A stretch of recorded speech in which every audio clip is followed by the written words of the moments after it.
Hello, my baby gorillas! Let's see if we're live. Oh my goodness.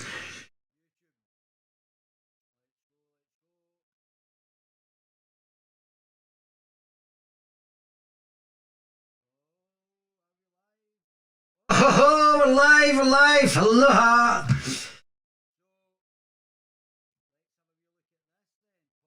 Hello, my baby gorillas. Let's see if we're live. Are on here and we are ready to back to page 20. Guys, come on in. Good to see you all. Hello, hello, hello. Let's get straight into this. Page 20. Oh, fast track cancer diagnostic centre. I don't know how many times you have to repeat things in this manifesto. It's just, it seems like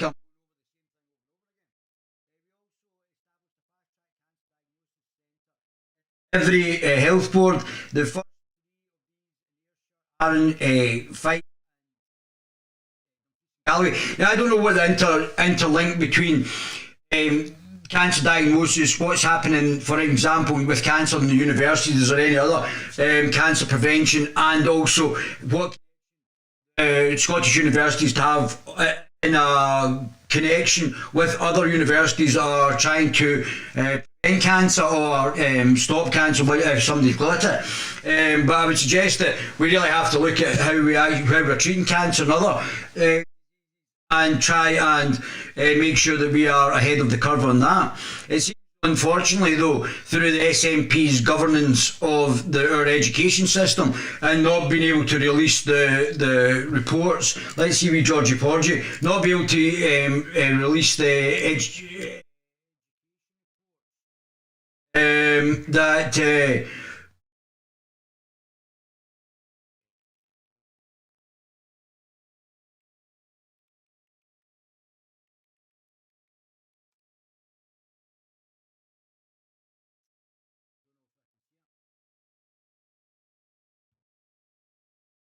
anyway, he was talking about earlier on the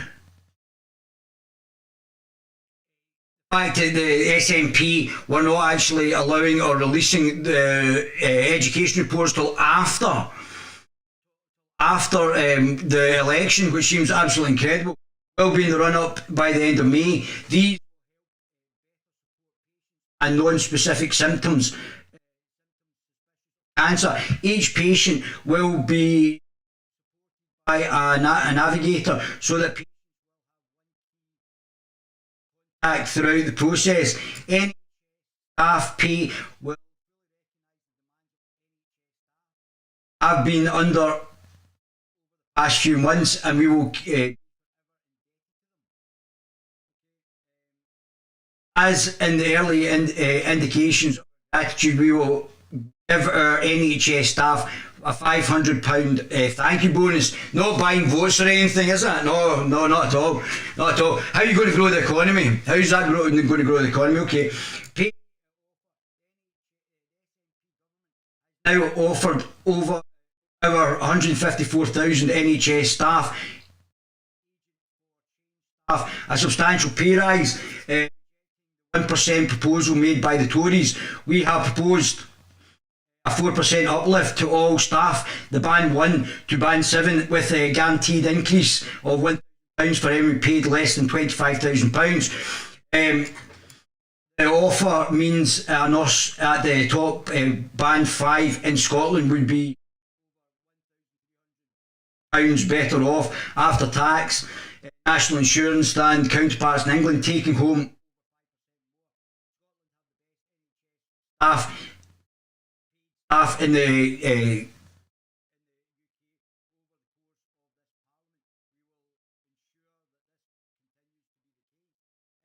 staff numbers.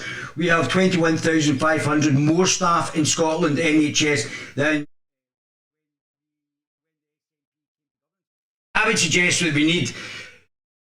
We have to look at production and make sure that we have some sort of, if not competition, if we're going to retain a state-paid National Health Service, we have to minimise costs in the NHS. We have to get people in there to maximise productivity. And that's certainly something, without diminishing the fact that we want all people to have assistance when it's required.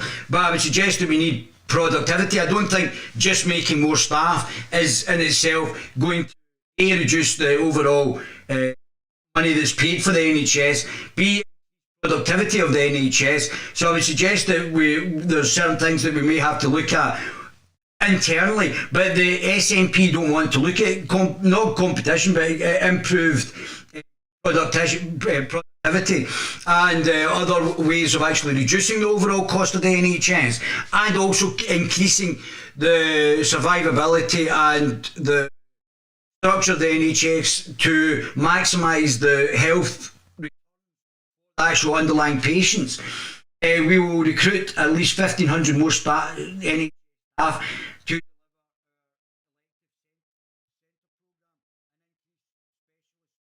capacity. Which, okay, that's good. I would suggest that that's probably the specialisation of specific ailments is probably going to be beneficial. Increasing staff numbers, we and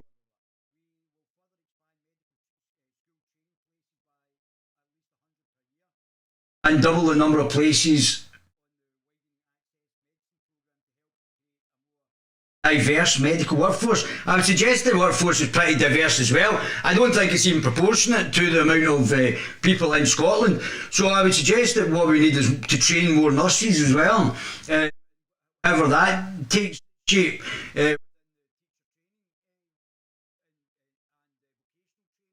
System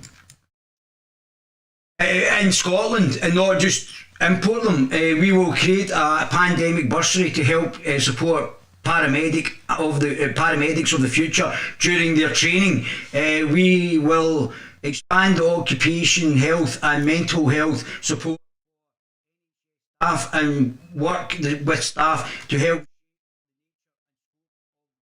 vision. Our NHS, we have had significant pandemic, but really interrupted by the COVID-19, and I've seen significant number of patients waiting for routine. Our NHS recovery plan, we will implement an NHS recovery plan that will shape new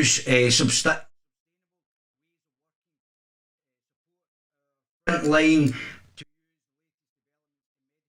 science. How we will increase the activity, have had care interrupted by the pandemic, and tackle excessively long. Our plan to include support and 10% increase in inpatient day care and outpatient activity,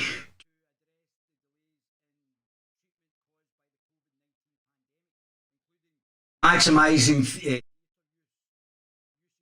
capacity and making use of mobile units while new facilities are built. Okay.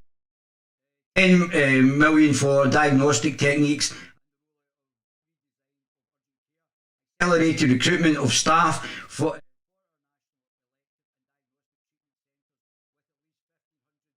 frontline staff for those. Invest a further £100 million to open national elective care centres.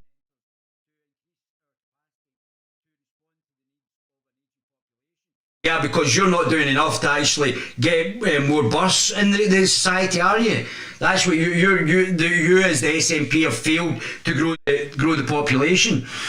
Investing a further £100 million to open national elective care centres.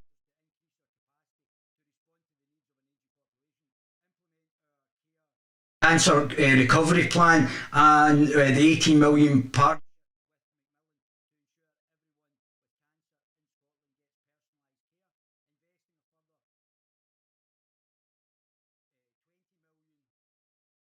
And our cancer early programme, and reviewing whether there is a merit to specific targets for different types of cancer and cancer treatments. Long COVID, the enduring consequence of the pandemic can be respiratory problems.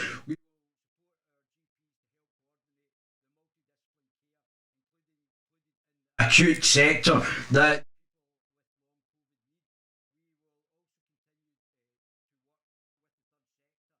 Chest, Heart, Stroke Scotland to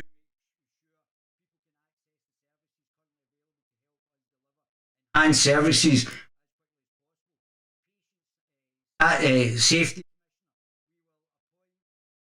patient safety practitioner, a national advocate for patients and safeguard their rights. Yeah, that's really fantastic, great. Early on in the COVID outbreak,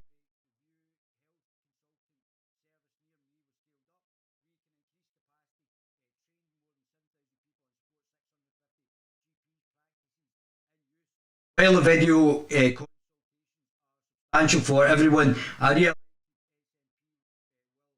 established a near me as a default person, and they are happy with the use of service. And we want to go further than just digital as safe, simple and secure app that helps people access services directly and own their own health.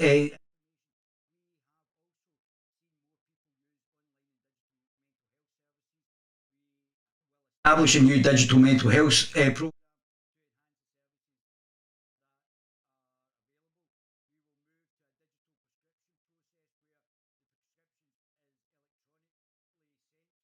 Pharmacy to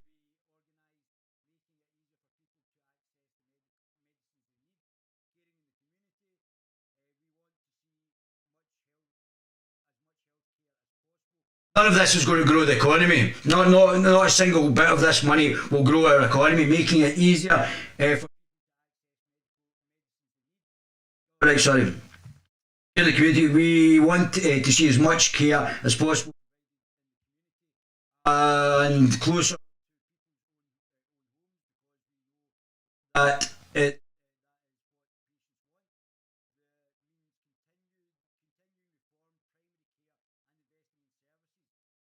primary care and the GP services will create a share of the NHS frontline investment Parliament and will increase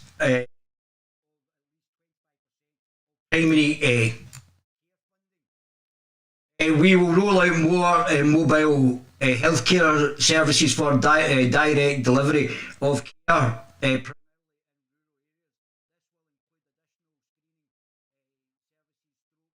and mental health services. NHS Pharmacy First helps people across having to practices accident and emergency urgent treatment. And Pharmacy First to allow community pharmacies to give minor illnesses and common conditions or make referrals to other healthcare terms if required. Our emergency COVID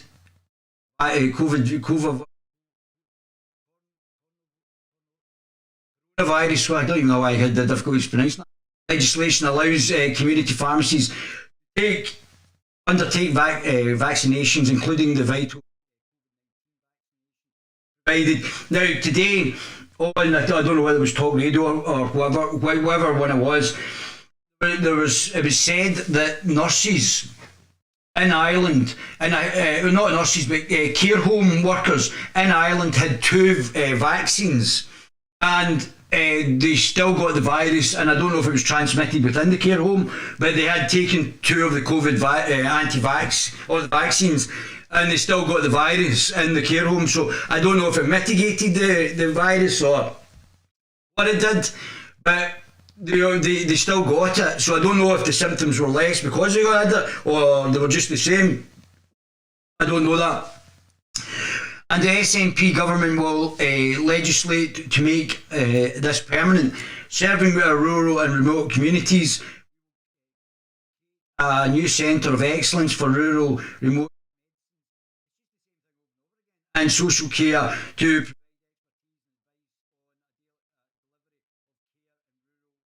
islands and remote, invest in our rural general hospitals, including we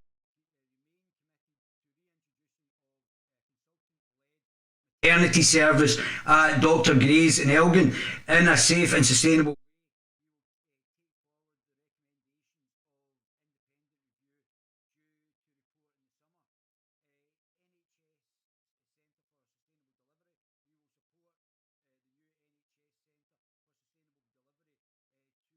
pioneer and deliver new, better and more sustainable ways and fully harness the benefits of technology.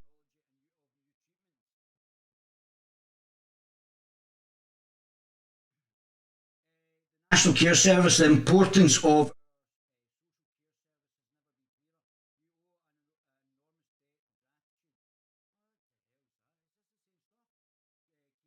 and for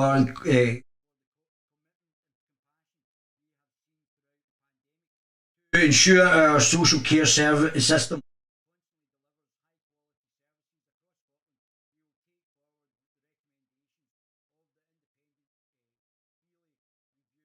establish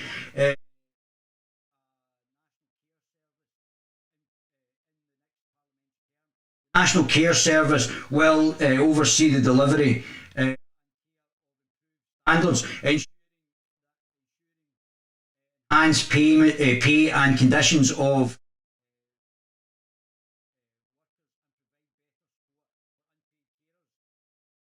it.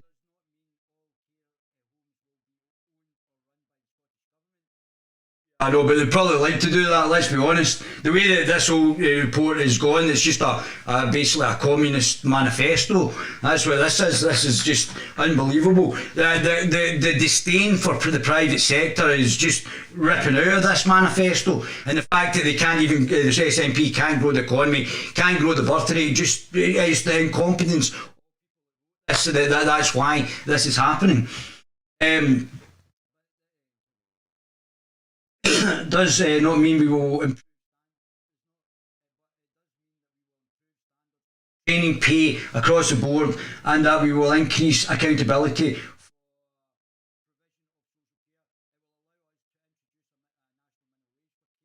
staff and entered into a national pay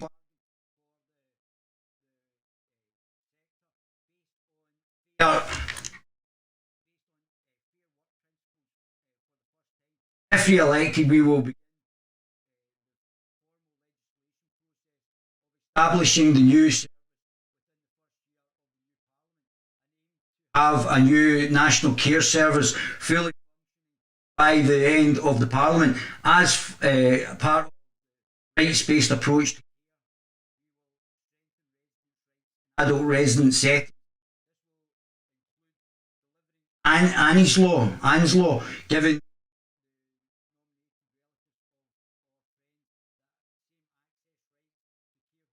as staff will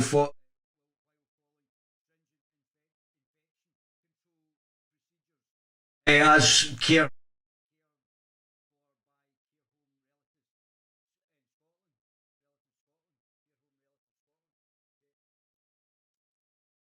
as we create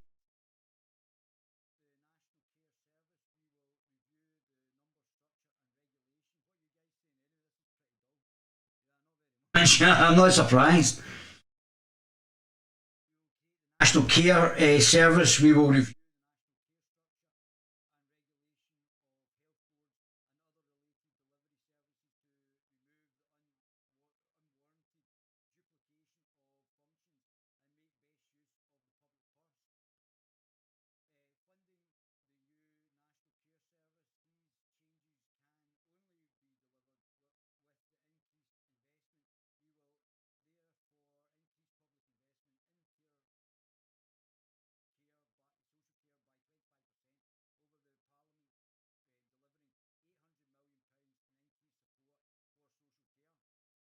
we believe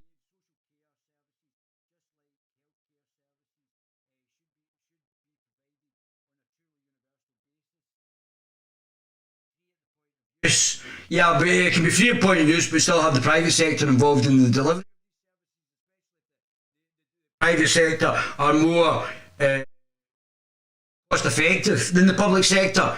But I think what the SNP want to do is actually ban anything from the public sector on ideological grounds, and that's an issue there. We could be wasting money on this, money that could be going to actually developing the private sector. An SNP government will therefore charges on non-residential cares. Mental health services. Mental health is one of the most important. Yeah, the reason is because you guys are just spending money on keeping people poor and not actually giving them the opportunity to get out of poverty, allow the right to buy, increasing entrepreneurs in Scotland, thereby generating growth and jobs. This is all you are doing is the spend side. That's all you're doing. We know how to best to run the hospitals. We know how to best to run the schools. And then you're bringing in absolutely disgusting things like the racist, anti-racist training. Absolutely disgusting.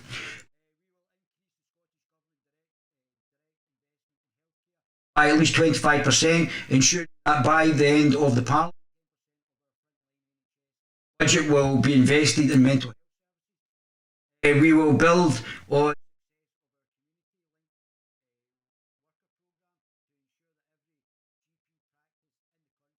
has access to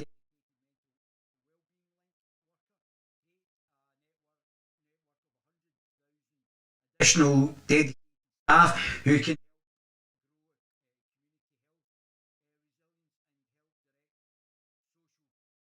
prescribing to tackle the stigma and rise awareness of mental health. We will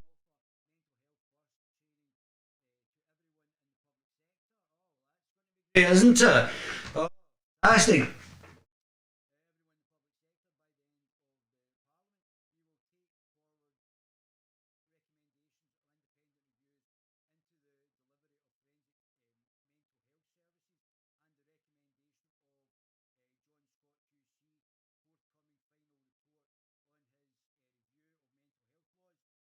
Practice child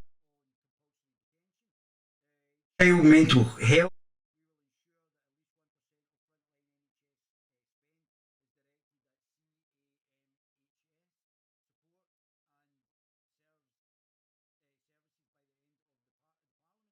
Our mental health strategy is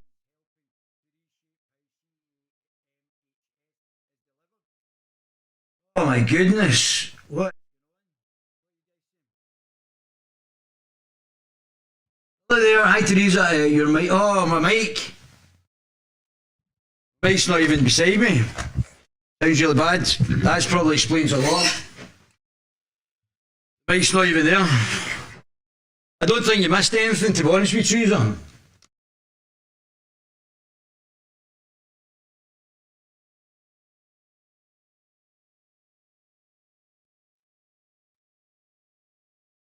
Thanks for pointing it out.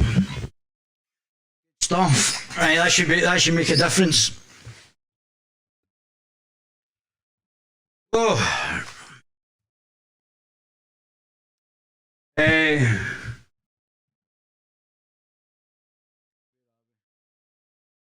We will take forward the recommendations of the independent review into the delivery of forensic mental health services and recommendations of John Scott QC, forthcoming final report of his review on mental health law practice on compulsory detention.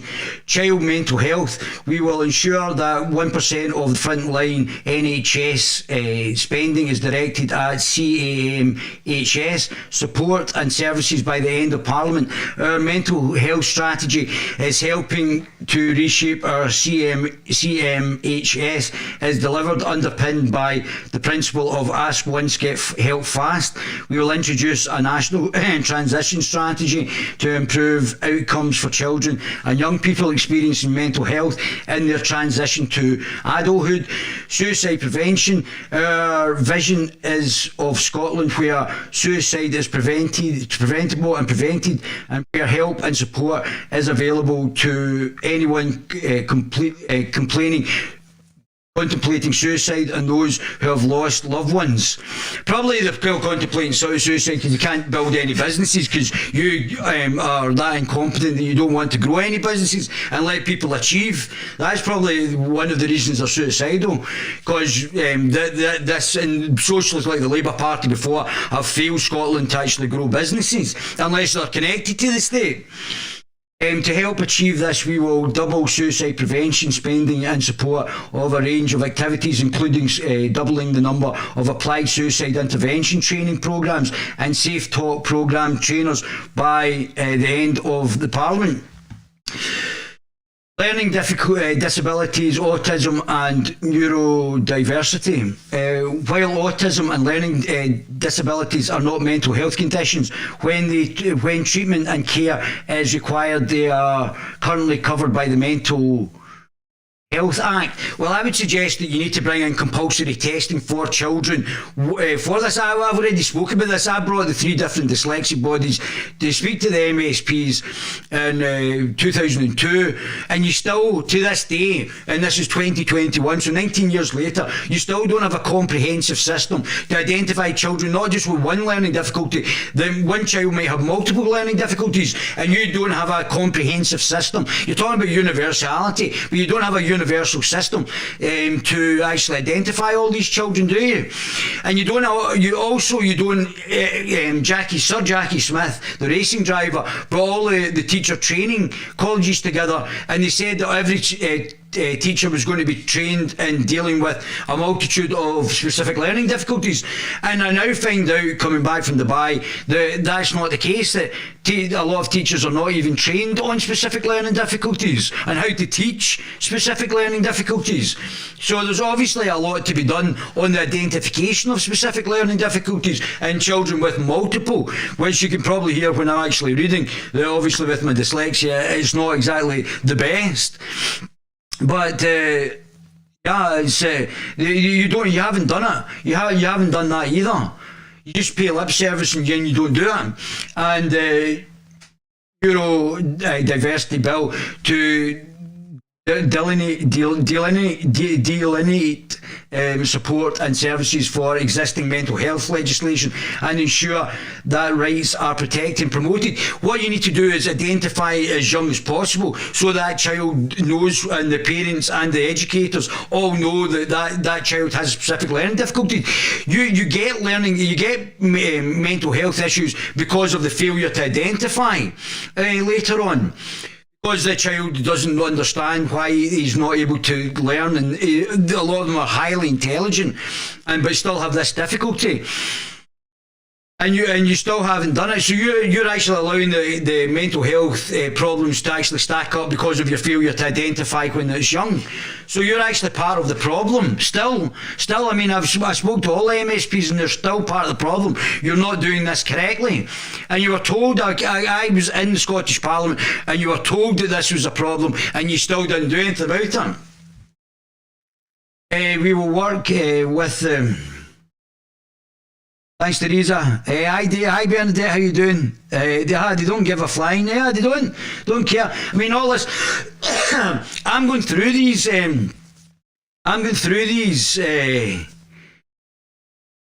don't think you missed anything, Bernadette. So you're probably tuned in the right place. We're talking about the healthcare service. It's not. Politics is slow to implement. It is slow to implement because obviously they have to debate things and get things through. But they're talking about universal services, but there's no universal service for children with specific learning difficulties. No universal service there at all. So, oh God.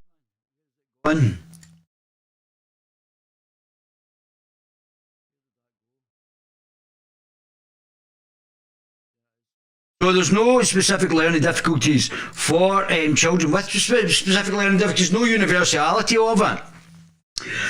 And the failure in the education system to identify these children and actually give them the proper services at the earliest possible age then leads on to difficulties at a later age.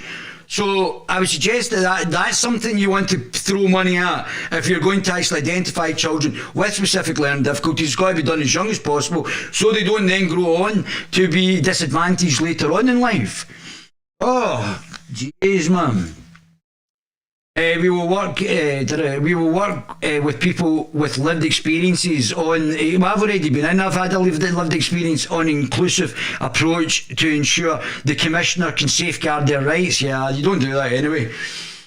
So you want to you have a universal identification service. That's what you want. A universal identification service across the spectrum. It is better now. Don't get me wrong. There is better reporting of it. But when I went, and the three different dyslexia bodies at the time told me that there were 10% of the population had dyslexia alone, not dyslexic that had other difficulties, but just dyslexia on itself was up to 10% of the population, which would equate to something like 75,000 children having dyslexia as a specific learning difficulty alone. Yeah, only I think today there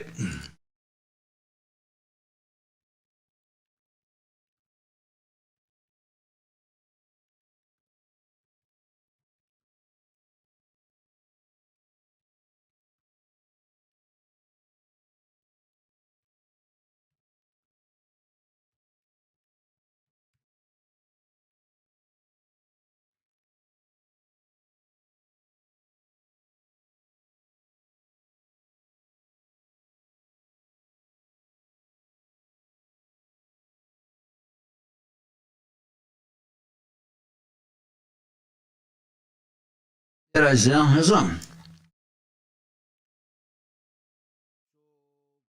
People for whom dyslexia. So they've only identified 23,000, which is not bad.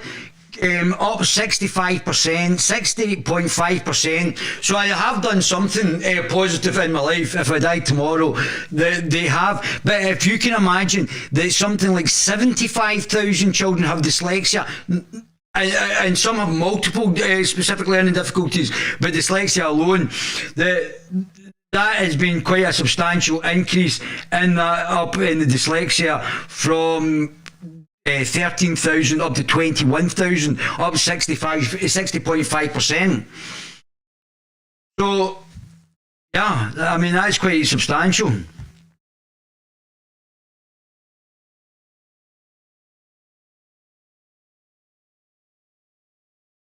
Scottish Children's Services. The number of pupils identified with autism, dyslexia and other conditions have increased dramatically. Well, we all know that they didn't even have, in 2002, they didn't even have figures to actually show the number of children that had these conditions. So you may have been lucky pre-2002 when I did it. So the local authorities were required to give proper figures on those children who were identified with dyslexia. And obviously autism and other specific ADHD and ADD and things like that. Other conditions have increased dramatically, reinforcing calls for greater support. Between 2012 and 2018, the number of pupils with autism spectrum disorder has more than doubled, 101%. So obviously the actual identification is probably getting better, so that both from the knowledge of the parents and the knowledge of the schools, and I believe the schools are getting better for identifying as well. So it is getting better. I'm not saying it's not, but it's far from a universal service just now. Social, emotional and behavioural problems. These children may have in that area. These children may be getting abused. There's all sorts of other things. Behavioural problems might come down to ADHD. Hyperactive children has risen by 86%. So I would suggest that mental health services and maybe identification of children with born conditions, such as if that child is psychopathic, once the child understands that they have this difficulty and they can read up on it, it doesn't mean the child's unintelligent. It just means that they have this condition, and once they maybe know about it at an early age, throughout the rest of their life they can deal with it better. Physical health problems has risen 98%. Mental health problems has risen by over 252%. So there could be a call. I mean, there's guidance officers, but there could be a call for mental health professionals, maybe covering an area of schools that can go in and actually potentially try and identify if children have got any problems, mental health problems, and that way they can be addressed at a younger age. There was a school of thought that children shouldn't their mental health, if they were, for instance, if they had schizophrenia or they were psychopathic or antisocial personality disorder, that they shouldn't be identified. They should just be allowed to live their life. But by identifying that and actually potentially preventing the damage that those individuals can inflict later on, if they know the fact that you've maybe got an antisocial personality disorder or sociopathy, sociopath, being a sociopath or a psychopath, it means that if you understand that and you are of an intelligence, you can mitigate your own behaviour over that period of time. Yeah. That's certainly something that should be considered. Mental health services in schools. Communication support needs have risen over 293%. Figures produced by the Scottish Children's Service Coalition have highlighted dramatic increases in reasons pupils are being identified with additional sports needs, ASN, in Scotland schools. I think this is potentially positive, but if you can imagine in the dyslexia alone, if they're only identifying 20,000, and all three different dyslexia bodies said there were something like 75,000 children, they're getting less than a quarter just now under the current, if you're lucky, you may be identifying procedures. So it is getting better, but it's not a comprehensive system.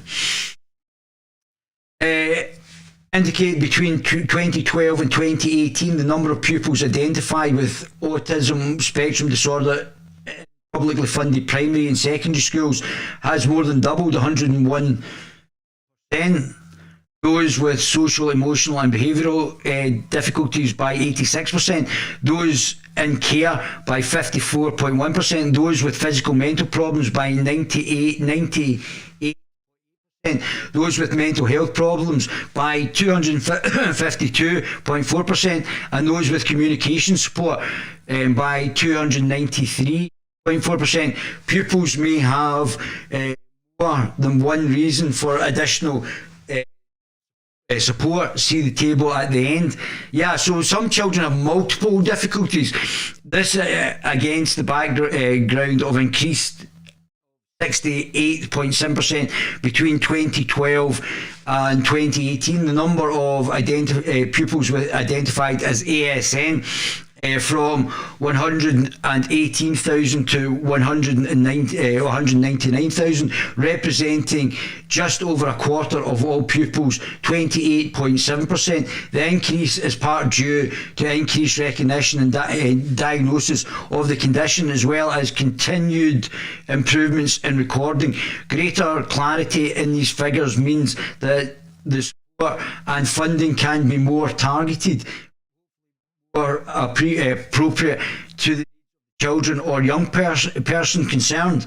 The alliance of leading independent and third sector services providers have calls for greater resourcing by local authorities, and yeah, so they're not doing enough there as well. So if you get in earlier a problem, then for the longer term it might reduce the other health services, but they're not doing that. They're just letting this all play out into drug dependency and everything else, which they're then cutting services on as well. I mean, it's quite incredible. The figure from annual government pupil census indicate that 2012 and 2018 the number of specialist teachers supporting those with ASN have decreased from 840 to 3,437, a decline of 403.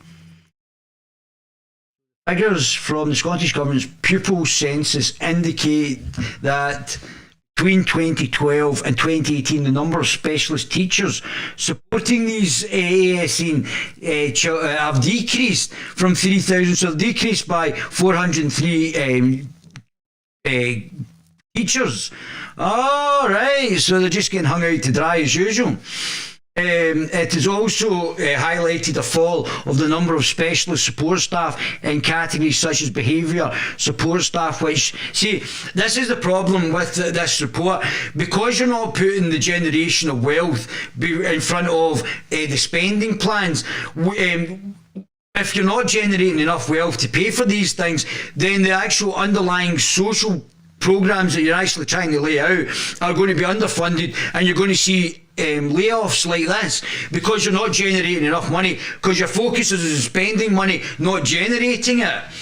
That's the problem with these guys in the SNP and the Labour Party, even the Conservatives as well. Every one of these parties does not focus on growth of A, the population, B, actual individual businesses. Their focus is wrong, and and only through a different party will we actually get a different focus. The coalition also concerns about the effectiveness of a consumption of mainstreaming, that all pupils be educated in a mainstream educational environment unless exceptional circumstances apply.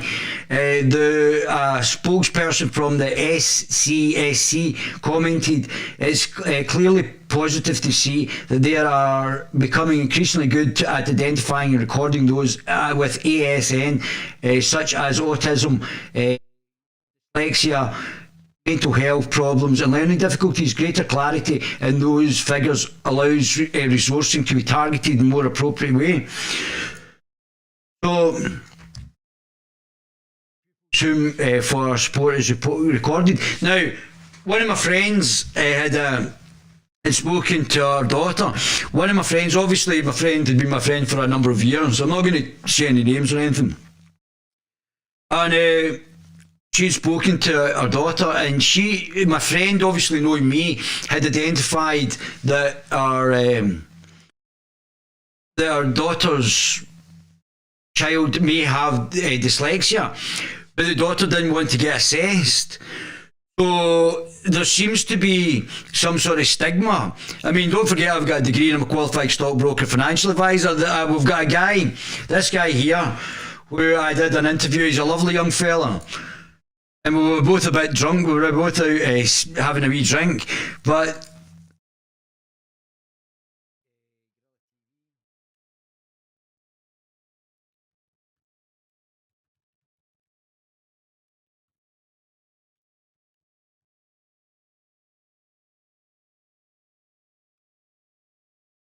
Wallace Jaffrey. So this is a great wee thing. So I don't know if I help Wallace directly. Certainly Dyslexia Scotland are active up in Dunblane as well. But Wallace is a lovely young fella, so I'm just going to let you listen to this. My name is Wallace Jaffrey. Wallace. Aye. What And you... he's a whore. Yes, I'm that too. Right, Wallace. I have Gentleman and a scholar. I have four advanced hires, and What age are you? I'm 19. Right, go on. I have physics, mathematics, applied orbital mechanics, and computing. What did you get the 7 hires in? I got 4 A's. What did you get them in? What did you get the subjects for your... Physics, computing, maths, chemistry, biology, English and geography. How did you... What age were you when you were identified with dyslexia? Oh, fucking like 12. So you were late in identifying? Yeah. And did that make a massive difference to your... How did you get identified? So I asked him how he got identified, because I wanted to find out if his parents had noticed, and this is a problem.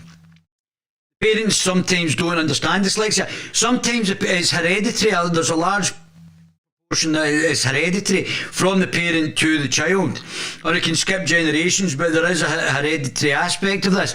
So the parent might be dyslexic. So if a child's identified with dyslexia, that may mean the actual parent's dyslexic as well, and they didn't know they were dyslexic and probably went through their education like myself. But I mean, that's exceptional. 4 advanced hires, that's like A-levels, 4 A-levels and 7 hires. Now I get 3 and this guy's get 7, but I wasn't identified when I was 12 with the dyslexia and the ADD, so I had to struggle through myself, although I've now got a degree.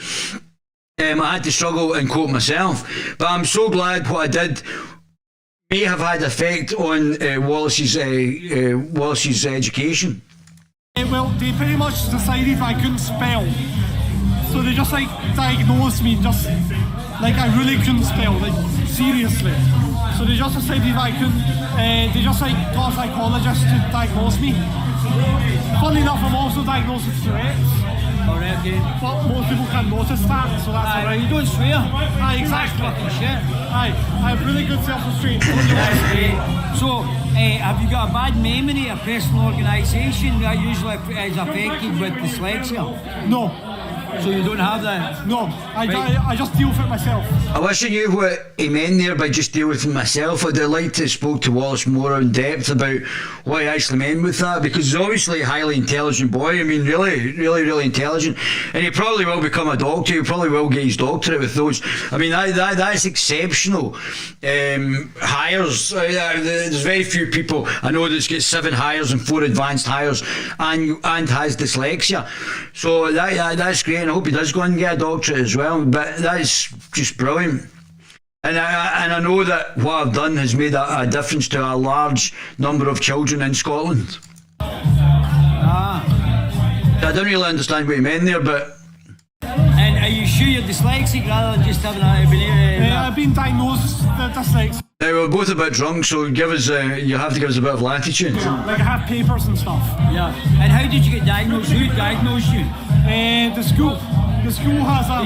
Did your mum and dad ask to get diagnosed? Or no, the school asked my mum and dad to get diagnosed. Which is definitely progress. Now, I suspect that Wallace went to quite a good comprehensive. I don't know if it was a public or private school. I think it was up in Stirling. He was up near Stirling, Dunblane, I think it was. And that's great. I mean, that's great. I know Dyslexia Scotland's up there and they do a lot of good work with the people up there. Because I was so bad at spelling, they pretty much said... Is that affecting you? I mean, obviously you're very intelligent, but did that have a... Before you were diagnosed, yeah. Did that have a profound effect on you? Aye, it definitely had a profound effect before I was diagnosed. But these days... Or after you were diagnosed, I would suspect it had the profound effect. And before, potentially, yeah. Because mostly I do maths and physics and shit. Right. Yeah. He works with numbers a lot, and I wasn't, and that's called having dyscalculia, when you have a problem with numbers.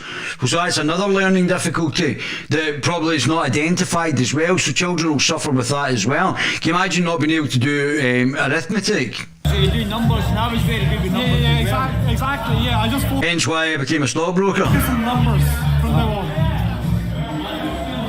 Is that enough? Yeah, but I was just going to say that in 2002, I got the 3 different dyslexic bodies to go and speak to the MSPs. Karen Gillan. Karen Gillan, who was a Labour MP for Clydesdale, took the 3 different dyslexic bodies and actually spoke to all the MPs. And then in 2008, when would you be in 2008? 8. Right, so that's prior to you getting actually diagnosed. I actually got the... Put a petition in, stop stuttering, Dave, because you're drunk. Put a petition in to have all children assessed for specific learning difficulties, which was rejected by the Parliament. I put a petition in to have all children assessed for specific learning difficulties. And I also spoke to Jack McConnell, who brought in the Disability Students Allowance for Masters graduates. DSA? Yeah, so they... I think, unfortunately for Wallace, who's getting a bit excited here, the DSA was available for undergraduates, which I didn't have an effect on. What I did was get it for postgraduates, which I think, I don't want to give Wallace the wrong information here. Not for the undergraduates, that was already there, but I'd already passed my undergraduate degree and without help from the DSA, but struggled. But I was then on course for my Masters once it was available for Masters students at Strathclyde, doing a Masters in Computer Science. You say that? Yeah, for masters graduates, postgraduates, and Jack McConnell also he allowed Spit it out, David, spit it out. to have their children assessed as well, which that was why I was asking you, was it the school or was it your parents who got assessed? And you said it was your parents at the school, which is good. Yeah, that is definite progress. That's definitely, but it's still a far way from actually having a comprehensive system so that all children are assessed, that all children don't fall through the net on a multitude of the various learning difficulties, and yet that requires teaching in a different manner. We have progressed, but if you can imagine that if there's 75,000 children with dyslexia alone, not the dyslexic with multiple other difficulties, but 75 with dyslexia alone, we've only identified 21,000 in 2018. I think we've got a country mile still to go. We're literally only getting just over a quarter. That's progress. I'm glad you did. I really appreciate it. That's right. I'm glad. Well, to be honest with you, Wallace, I didn't want to have any other children going through what I went through, and other people with dyslexic and specific learning difficulties back then. And it's obviously made a hell of a difference to your life with your seven hires and 4 advanced hires, and probably doing your undergraduate degree on your way for a doctorate. So I'm glad anything I did to help you and other kids.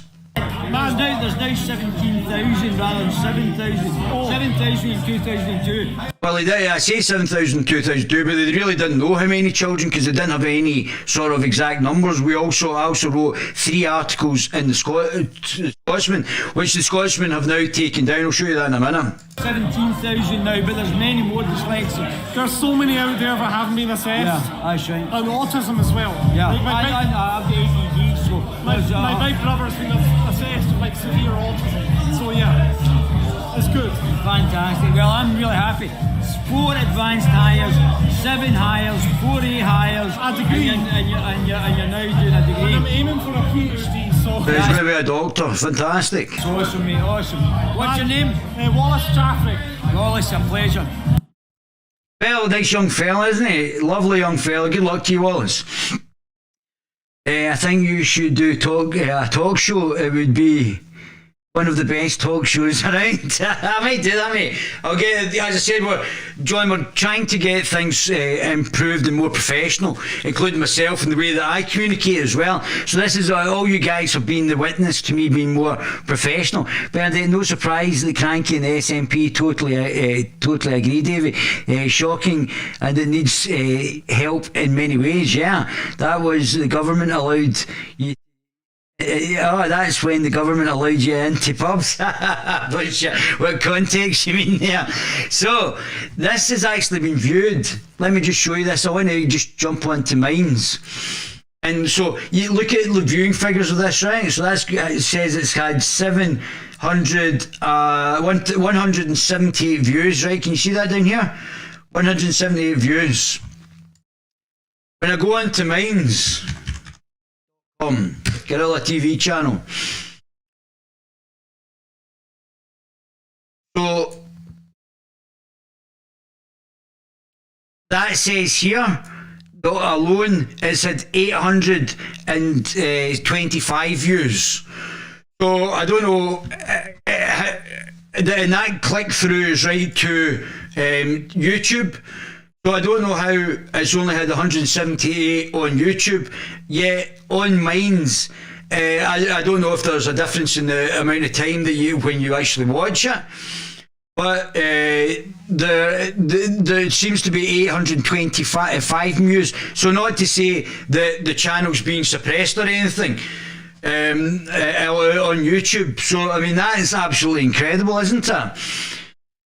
So, good luck to Wallace then. So, back to this then. So, we've now increased in dyslexia. It's up 60.5%.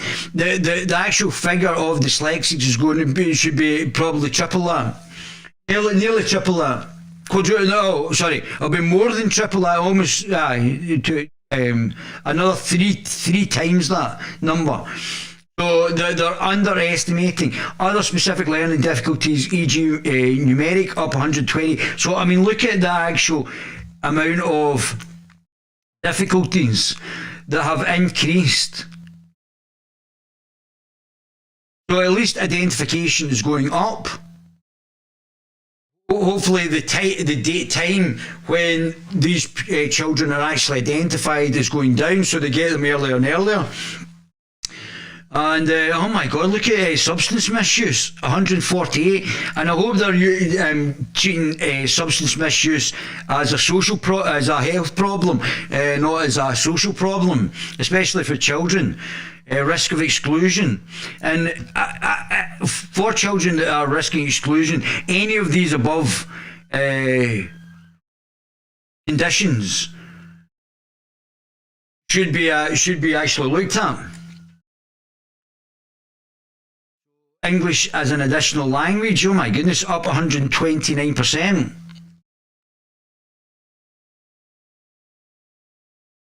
Physical or motor impairment. So I mean, every one of these conditions are up, and I still don't think they're even scratching the surface. I think we need a universal, early as possible, probably by the age of 8, service, maybe retested at 11, where all of these different various types of issues are actually identified for children, because it's a very difficult time growing up with these sort of things. So I would suggest that a universal service should be applied for all of these difficulties in Scotland. Don't know what you guys think of that. Why don't you reach out to him and do a sober interview? I think he is floating about. I think I may bump into him again. I don't know where he is, mate, to be honest with you, to reach out to him. So I'm not sure about it. YouTube is dying. You need off it. Yeah, it is dying. As I said, we're going to have our own YouTube as well, where we're not going to ban people for their political ideologies and political beliefs. But yeah, it is dying. And I also don't know how to transfer all my copies off YouTube onto another site. We're going to have to look at that as well. So let's go back to this then. So free at the point of need. We are absolutely committed. Is this where we're down to? Yeah. So free at the point of need, we are absolutely committed to the founding principles of the NHS, publicly owned. Well, I don't necessarily think, does it, well, I think free at the point of need is correct, but does it require to be publicly owned? So if we say, okay, we're going to do fund in a different way, we make it free at the point of need, but can we have the private sector providing some facilities that will make things cheaper? I don't know the answer to that. That's something that we'll discuss over the period of time. I have to say that probably the NHS is the thing that I'm weakest politically on, and I would certainly be looking to take advice from the people that work in the NHS to find out how we can reduce costs and maximise productivity, because that money can be used. And the identification of specific learning difficulties, there's certain things that could become preventative, increasing their growth rate. The greater the squeeze on public service spending, the greater the opportunity to actually develop the country, which is not happening just now under the Lib Lab Con Party, the Greens or the SNP. Publicly owned, publicly delivered, free at the point of use, prescription and eye exams. We will protect free eye exams. Free, it's not free. None of this is free. Stop saying free. This is money that you're taking from the taxpayer and spending on whatever you choose. Whether or not you're doing it efficiently or not is another question. We will protect free eye examinations and free prescriptions in Scotland, saving people almost £22 and 9.35 per item, respectively.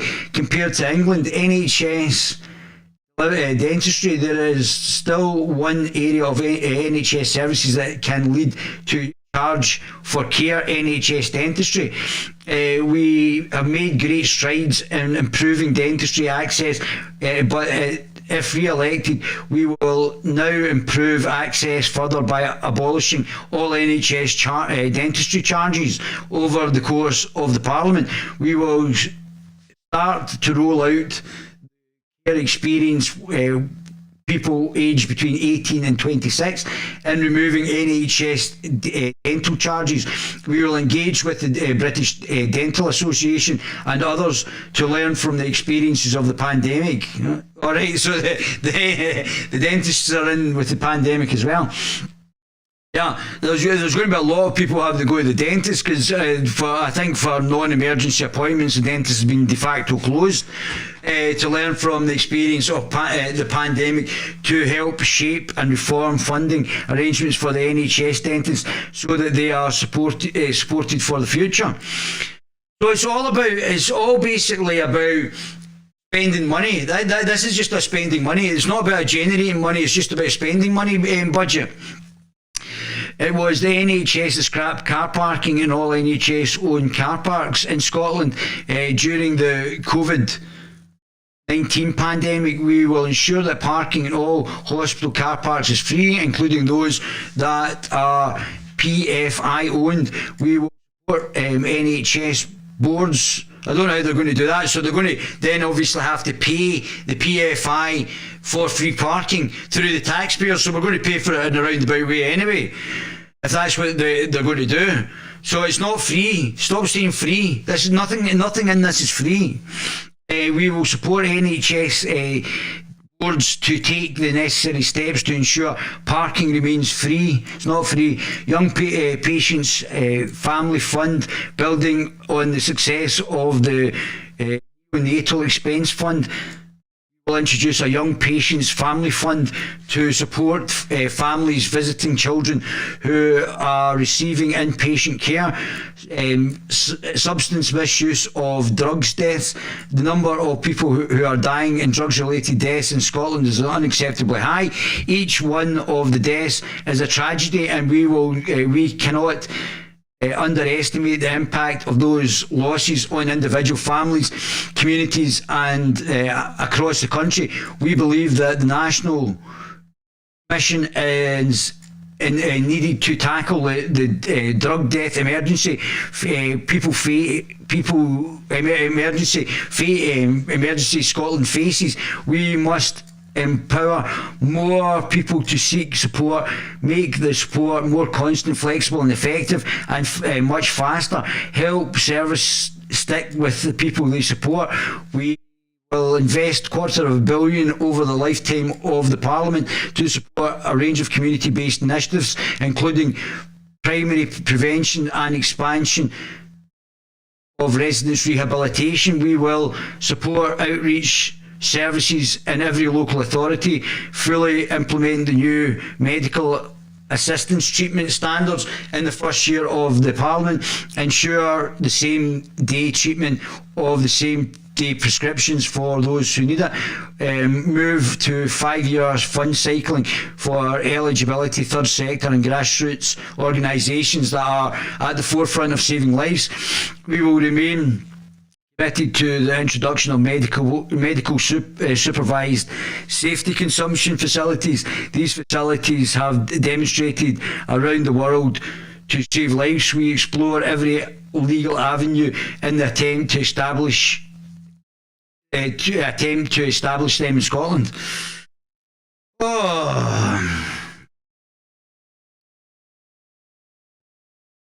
We're still at public health. Oh my God, man, honestly. Public health, which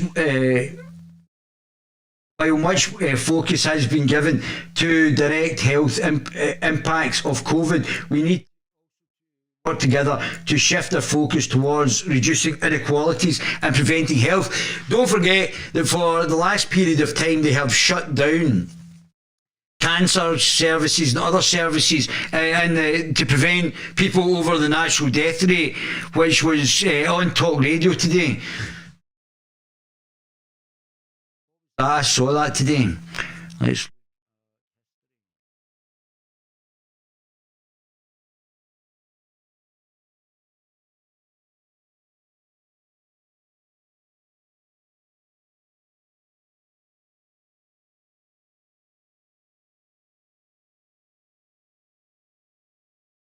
This guy.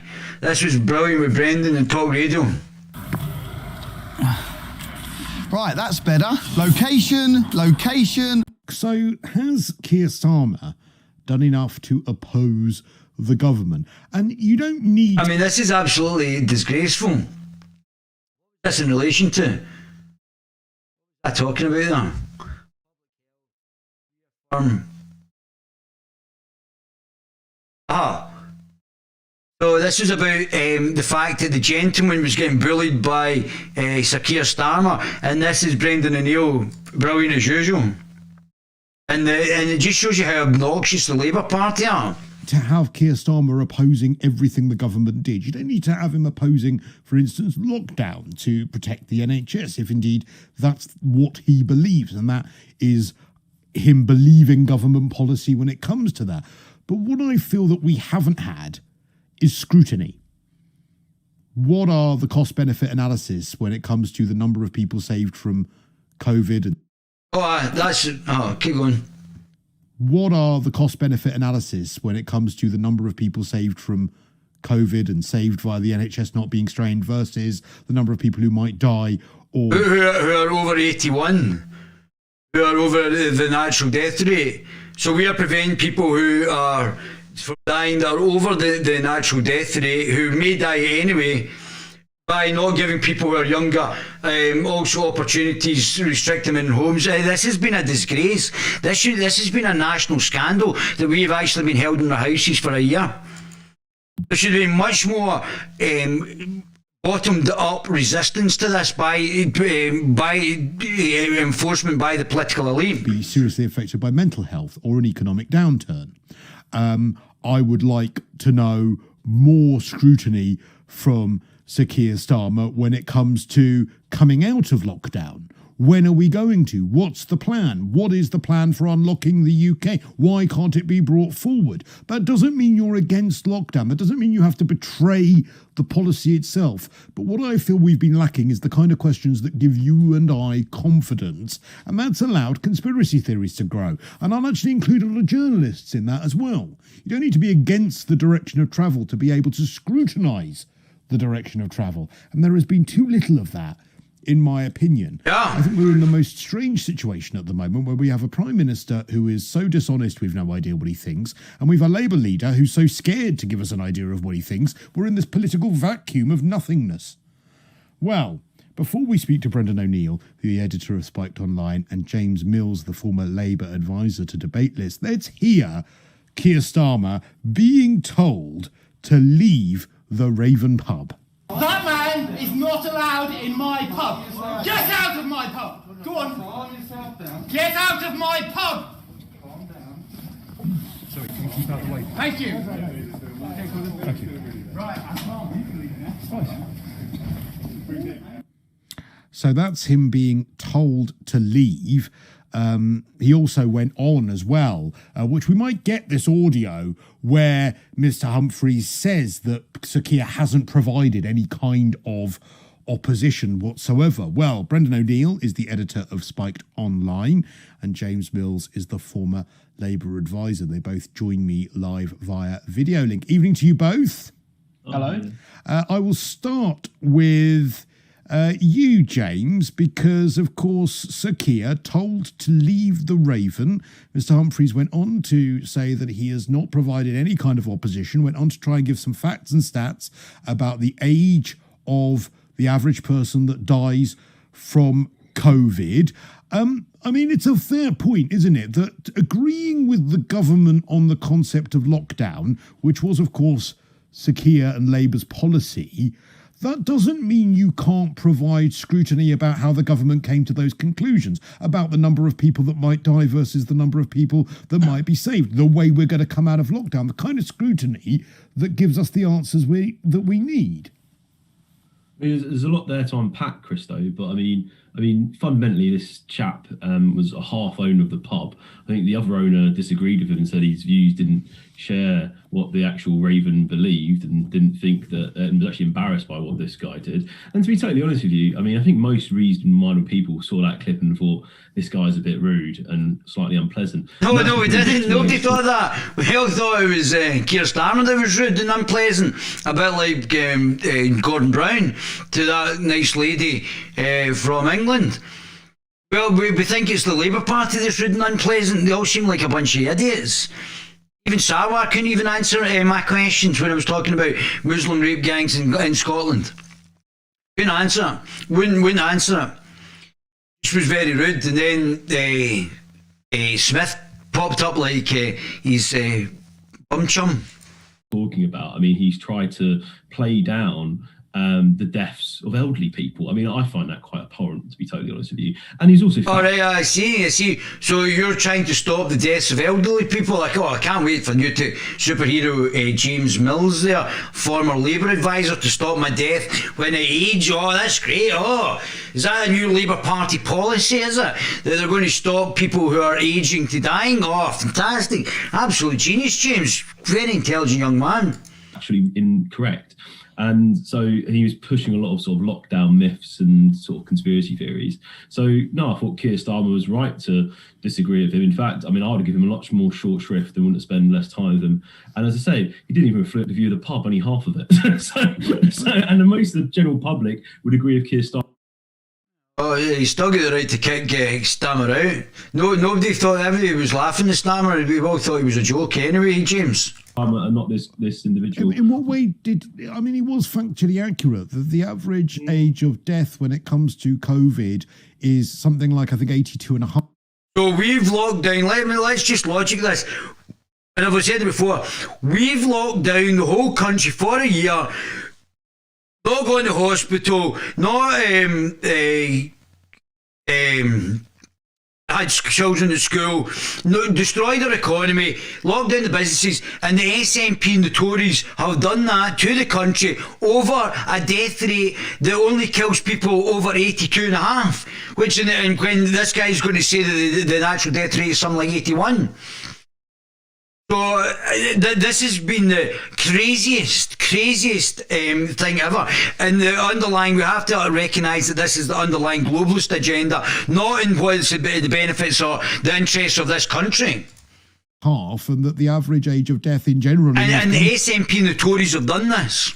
Is around the same. That's not playing down deaths, is it? Yeah, but it is if you're trying to pretend that the fact that no one else gets COVID, that's not true. Around 10,000 people of under 65s have got it. The idea... Oh, the 10,000 people have got a virus that they're going to survive, that 99.5% survival. Oh, well, but it's not about if they've got it, it's about how severe and how severe they've been affected by it. I would suggest, which I don't actually know the answer to that. I've not seen it and I've not spoken to them, but I would suggest the amount of people that die from the winter flu is greater than this. And we don't lock the country down for that, do we? Idiot.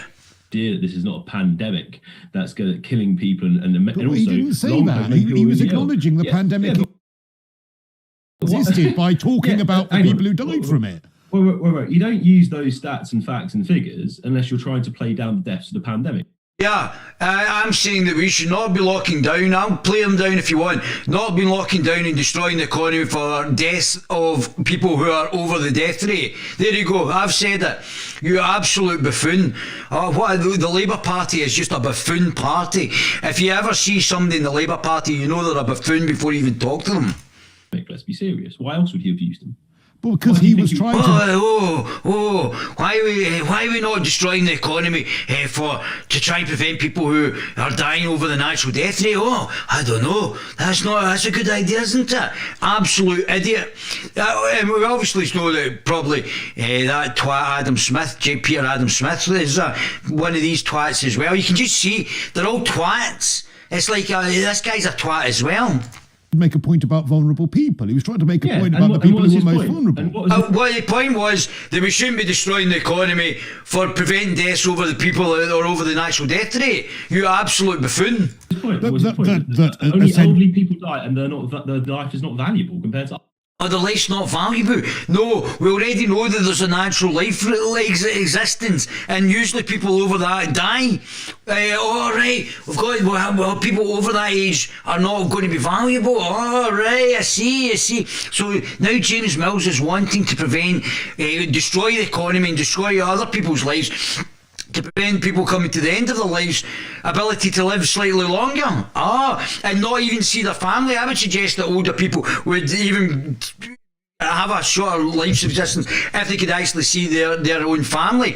Oh no, but this doughball, James Mills, former doughball party, doughball advisor, has decided that he thinks that they should be protected against a virus that that is basically destroying the country, because these doughballs in the Labour Party and the Conservative Party and the SNP have decided to destroy it. Oh, brilliant, genius. No, he was making a point about the fact that the elderly people who died from Take COVID that are point of the to its same age conclusion. of the average Take that people who point to its died. conclusion. Take that point to its conclusion. That therefore. Take the point to conclusion. This is the stupidest thing I've ever heard, but I guess if you're a former advisor to the Labour Party, you're pretty thick anyway. They're most at risk for it. They die, and therefore their life doesn't matter. Oh yeah, that's what he meant. Yeah, that's right. Let's hear doughball again. People die, and they're not. Their life is not valuable compared to others. No, he was. So James Mills is basically going to prevent people from dying over the natural life expectancy rate. So when the next winter flu, doughball James Mills, the Labour Party former advisor, you can see why the Labour Party are not winning, because it's obviously just full of absolute twats. He's going to prevent, we're going to all lock down again, anything that can affect anybody over the natural death rate. Doughball James Mills is going to advise the diddies in the Labour Party to lock down the whole country and destroy businesses. To prevent people who are over the natural life expectancy rate from dying. Right, you absolute clown. I'm not saying that there's people who haven't died in the pandemic, but there's people who die all the time in pandemics. We don't do this sort of thing. We don't do it for this sort of lack of severity for the rest of the populace. And that's for the Tories and the SNP as well. Was making a point about the fact that the elderly people who died from COVID are of the same age of the average people who died. Take that point to its conclusion. That therefore that they're most at risk for it. They die, and therefore their life doesn't matter. That's what he's saying. You absolute clown. What an absolute clown. No wonder you're in the Labour Party, you absolute doughball. That's the point he was trying to make, and compared to his loss financially. All right, now, Brett, I think that's morally not correct. You got. I don't think you're morally correct. To respect the fact that most studies, all the evidence have showed that even people who are dying from COVID in that age bracket would on average have lived 10 years longer. Does 10 years of life not matter? And if he has any problems with the support given to people suffering economically from this case, it should be with the government, not the leader of the opposition. Lastly, I'll answer your point on Keir Starmer. To be fair to Keir Starmer, I'm not surprised. Nobody's fair to Keir Starmer. Keir Starmer's finished already. We already know he's finished. That's him. He's another doughball from the Labour Party. It's like, just who's the next? Diane Doughball Abbott, David Doughball Lammy, whoever that butler name is, Doughball. It's just like we've got a party that's absolutely wall-to-wall doughballs. The Labour Party are just, it's not even the Labour Party of the past. Even Georgie Porges skipped out being a commie. He's in the Unity for All party. And now we've just got a Labour Party full of doughballs. And Tony Blair jumping about like he's the globalist man in charge. Oh, hi there, my name's Tony. I didn't vote for him as Labour leader, but the man has tried to oppose the government and support where need be. On the bill where the lockdown bill that came through, that was wrapped together with support measures. He couldn't amend it. He had to support or not support it. He has raised things like COVID passports. He's also, only this week, I think in the last few days, asked the Prime Minister not to go take his trip to India. I mean, there are... Apparently Bojo's already had it. So I don't know how much that was politicking or whatever. So I'm not sure if you can get it twice, but whatever. Things which All right. I take those points. So, Brendan, let me bring you in on this. Therefore, the pub landlord was trying to play down these COVID deaths by just concentrating on the vulnerable. Many of those could have had 10 years further of life. The pandemic itself was being played down by that, and Sir Keir has opposed or questioned certain things that have been outlined in Parliament. What would you say to that? I thought Keir Starmer came off terribly in that. Yes, he did. Yes, really badly. Absolutely terribly. And I think the Labour Party are down in the polls to about 14% in Scotland now. I think there's only a couple of people going to vote for them because they came across so badly. And Sarwar's slightly better, but the Labour Party are pretty much finished now. Somebody's going to replace the Labour Party. I don't know this. The Greens seem to be doing quite well in Germany, although they've got a shelf life as well. What are they going to? The Green Party going to be after we get zero emissions? Nothing. Exchange, and the most shocking thing for me was the way this pub landlord was being manhandled by Keir Starmer's bodyguard, Billy boys, or police detail, or whatever it was. I mean, to brutalise someone in their own place of work, that he is the landlord, typical of the left, co-landlord of this pub.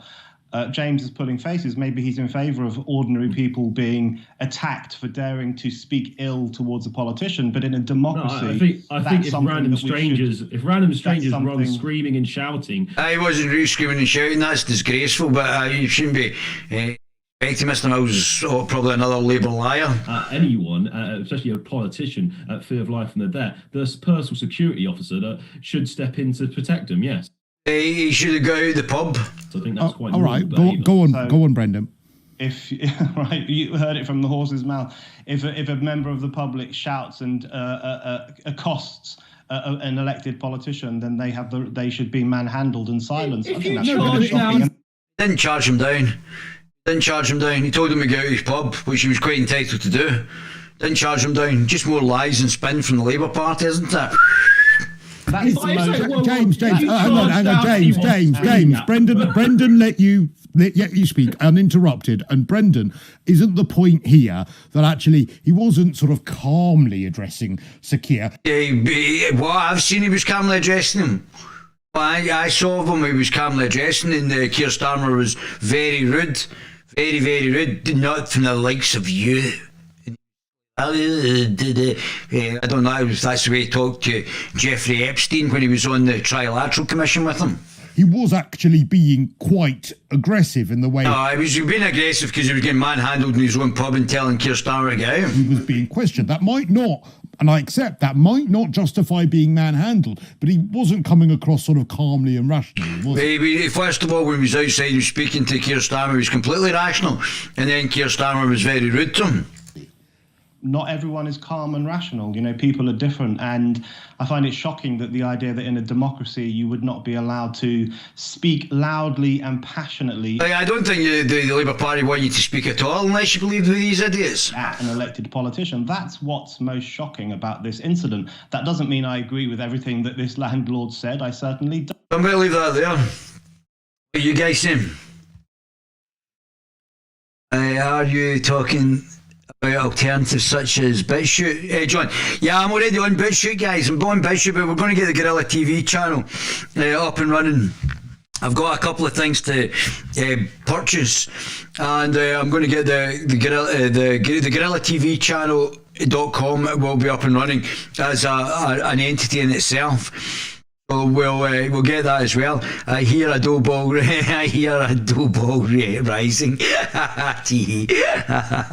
Calm down, sweetie, you're going to burst or something. Feed the shit. Same death demography as a pneumonia. Exactly. That's exactly what that is, Michael. That's exactly what that is. Zeppelin, why didn't you reach out to him and do a sober interview? I don't know where he is, mate. Didn't know where he was to do the sober interview. So, it was actually just coincidental. It was like me with Sarwar. It was just a coincidental thing. And that was the situation there. So, We will look to introduce restrictions on alcohol advertising. All right, so we're going full Sharia, are we, with the kiddie fiddling, the child rapist death cult? Oh, great. In locations where children would be readily exposed to it. All right, okay. So sharp end of the wedge. Obviously, we've got people in the child rapist death cult now in high positions now. We can reaffirm our commitment to 2034 smoke-free Scotland ambition. We'll publish a new tobacco strategy, which I don't oppose. I would actually like to see, although I'm a libertarian, I think the detrimental effects of tobacco, although Scotland's made a lot of money from tobacco over the years, substantial. And although I'm not into banning things, I think in tobacco's sort of case, it would probably benefit Scotland as a whole. I know it would be deeply unpopular, but I don't think there's anything positive that comes from tobacco. And I smoke, so I'm not saying it out of I'm not one of the problem. But I think if it was banned, although we'd be able to get it put through duty free, I think it would greatly, after a year, would massively lessen. Affect local shops and things like that, but I think it would greatly lessen the health and greatly improve the lives and health effects of people throughout Scotland as well. So although it would be massively unpopular, I don't know whether I'd bring it in as a policy, but I think it would be potentially the right policy to do. I think it would show a bit of strength in actually doing it, because even as a smoker, if the temptation wasn't there, I wouldn't be smoking. And I think there's nothing constructive that comes out of smoking. Improving diets and levels of health. I don't think they understand about diets and levels of health, to be honest with you. If they did that, the school day for children wouldn't be the way it is. It would be spaced out every 2 hours. There would be ways of actually eating for children. Improving diets and health levels of healthy weight in public health priorities, and we will aim to half child obesity by 2030. Well, I've already told you how to actually do it. 2 hours, children should be eating every 2 hours. There should be balance between protein and carbohydrates, and that should be done on a 2 hourly basis. But you don't listen, it just goes in 1 year and out the other. Significantly reducing diet-related health inequalities. We will make active school programmes for free for all children by the end of the Parliament, and continue to improve nutritional standards for food. And so get me, all my other social media platforms just now are all in the descriptions. Add me in all of that. I'll improve all of that as well later on as well. But we'll get one main one and filter out through the others. We will bring forward legislation to restrict the use of promotions on food, drink high in fat and sugar and salt over the next Parliament. Community pharmacies have delivered contraception services during the pandemic. We will explore options for moving the delivery of long-term forms of contraceptives. I think a problem with are we promoting contraceptives and we've got a problem with a declining birth rate? I would suggest that we need to have services that are going to increase our birth rate. No, maybe that's going to be something. Maybe talk to women as well about what their actual aspirations are. Stop feeding them full of the crap about not getting paid as much. Available emergency hormonal contraception, EHC, to provide care programmes. Women's health, nothing on men's health. You can see obviously Nicola Sturgeon, we want a fair and compassionate society, has not got a section on men's health. Obviously, being an alleged lesbian, I don't think it factors. Men's situations, problems don't really factor into, because she's not produced any children. There's been basically nothing she's done that actually benefits men. She is, instead of being balanced about it and actually having that, she's just decided, oh, we're only talking about women's health. I bet you, I don't even know, but I bet there's not a section in men's health. There's a need to improve healthcare for women. Women are living longer in Scotland than men, so okay. I'm not against improving women's health, I'm just saying there's no balance here. Particularly around the different stages of women's lives. We will develop and implement a women's health plan. I would suggest we need to have women who can freeze their eggs and have children older than their natural reproductive cycle. I think that's certainly something we should look at, because obviously women are doing a lot of stuff earlier and getting careers during their fertile period, and men are not getting these careers because women have moved into them, and then women are only looking for the top 20%, but they've already taken the jobs that the men were doing then, and then complaining about it, and then probably reducing men's desires to actually go into these sort of things as well. We will develop and implement women's health plan aiming to improve services and reduce health inequalities for women and girls. It will establish a dignified, compassionate miscarriage service tailored to needs of women, taking forward the findings of the Lancet report and supporting the development of individualised care plans after women's first miscarriage. Yeah, well, emulate New Zealand, where families who miscarriage and stillbirth are entitled to 3 days of paid leave by delivery. I see this within the public sector, and calling on the government to make necessary changes to employment law to make this available. Okay, I think that's relatively nice. Review midwifery and health visiting pathways for families and babies, improve access to practical breastfeeding support, physical therapy advice, increasing post-mortem and mental well-being support, ensuring material development departments and dedicated facilities for women who are experiencing unexpected pregnancy complications. Reduce waiting times for diagnostic from the over 8 years less to 12 months by the end of the Parliament, and look at improving the experience and diagnose women who visit the GPs and other menstrual problems. I would suggest freezing eggs is a big issue, and women must have the right to freeze their eggs, especially if they're not having children, or going out and doing business, having careers and not producing any kids. So I would suggest once they get to 40 and their fertility's finished or whenever, and then they might be looking for a man.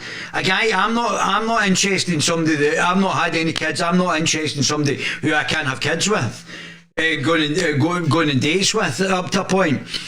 I would still like to have children, so I'm looking for women who I can have children with.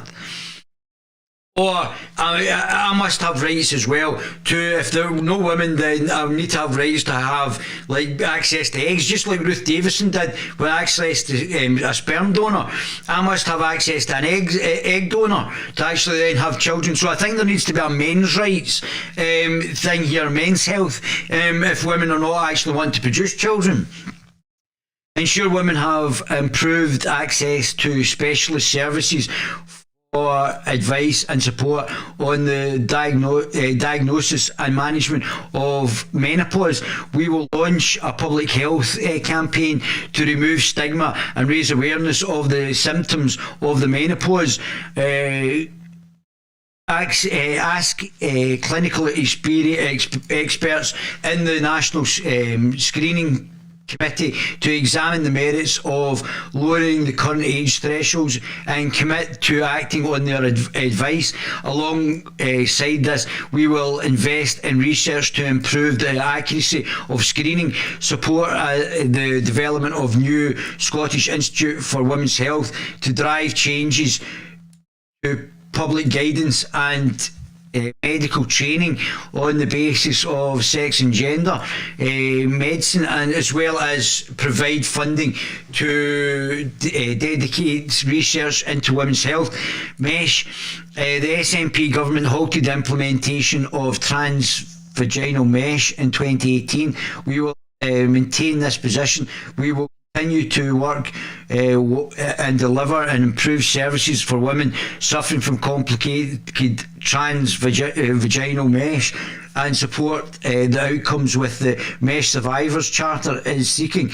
We will introduce legislation to enable women who pay mesh removal surgery to be refunded, and ensuring that women may prefer to have mesh removal surgery outside the NHS in future can do so free of charge, with travelling costs paid for. So nothing here about men's health. Obviously, me Nippy, the alleged intersectional lesbian feminist, isn't interested in men's health, men's problems. No part of this is obviously covering men.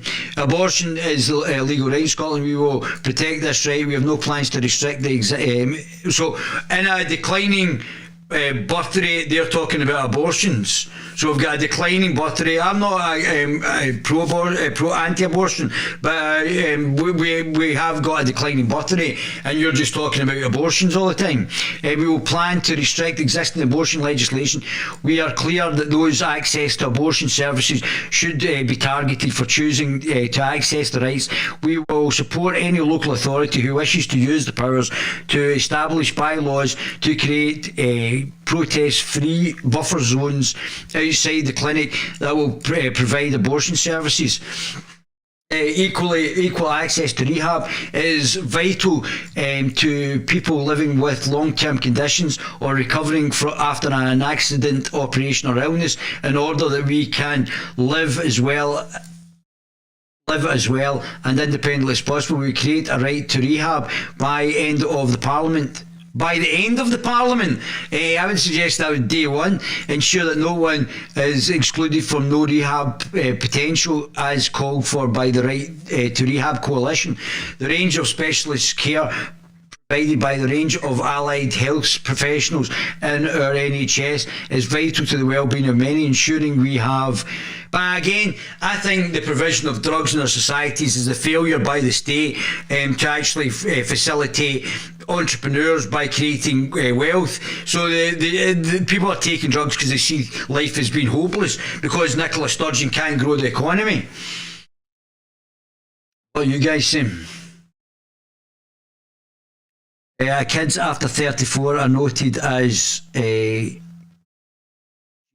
pregnancies. Yeah, exactly. Yeah, reducing white population, Pakistan population increased in Scotland, isn't it? Watch the latest SNP Bain video on YouTube. I covered it the other day there, TM. Blatantly brainwashing and evil.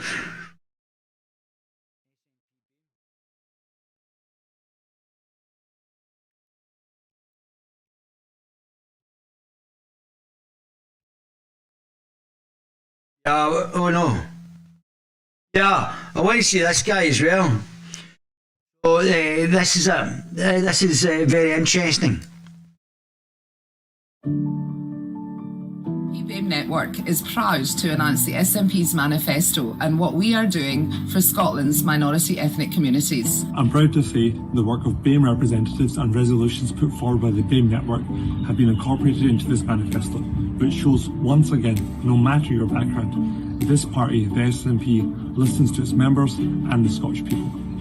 Having anti-racist education. Right, so this is anti-white education. So this is racism. There is already. I saw. Funnily enough, I actually just saw this. This was actually up on the internet just there. I think I've got it in my history because I just actually watched it. Coincidentally, watched it.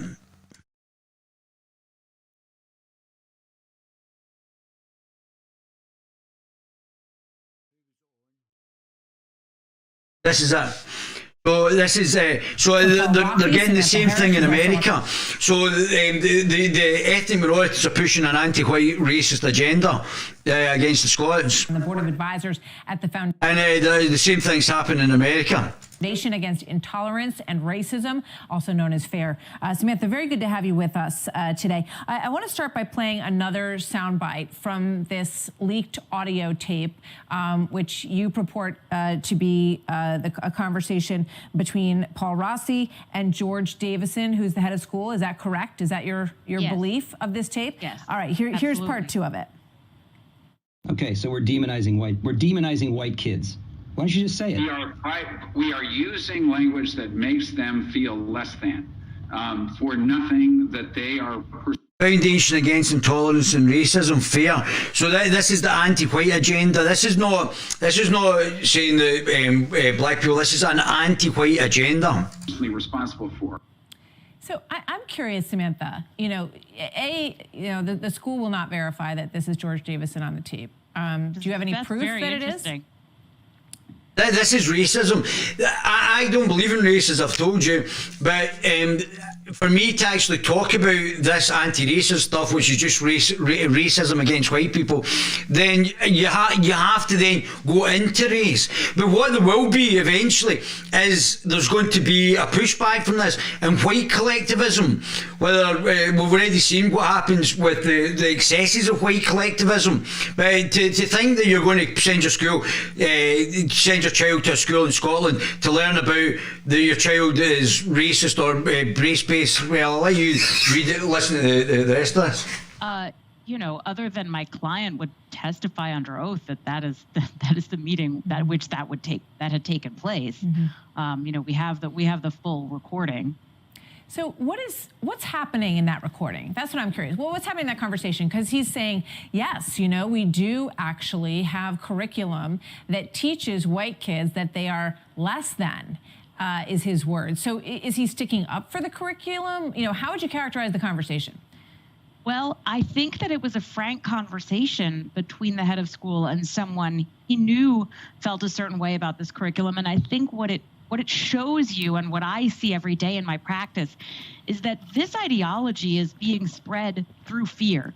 People are terrified to speak out, even though they see people being divided and demeaned on the basis of their race, and they know it's wrong. Many, many, many people know it's wrong, but they are afraid to speak out for fear of losing their jobs, and for fear of, if they're a parent, for fear of their child facing repercussions in the school.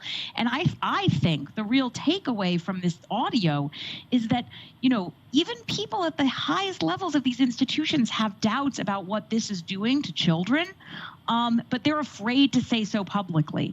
So and you would say that the interpretation of Paul Rossi, who was in this conversation, and we can only characterize it from what his understanding was. Would he say that George Davison was saying, I'm not happy with this either, but we don't really have any choice? Is that an accurate characterization from Rossi's point of view? I think he's saying that he shares Rossi's concerns about the way the curriculum is being implemented. I mean, look, neither Paul Rossi agrees that racism is a terrible thing and that children, need to learn to treat one another as individuals and with respect. But that's not what this anti-racism thing is about. Dignity and fairness. Very few reasonable people would disagree about that. This is really a discussion about how this should be taught in the schools, and the critical race theory. The critical race theory ideology is just one way to approach. Which is from the critical theories from the Frankfurt School, the Marxist Frankfurt School.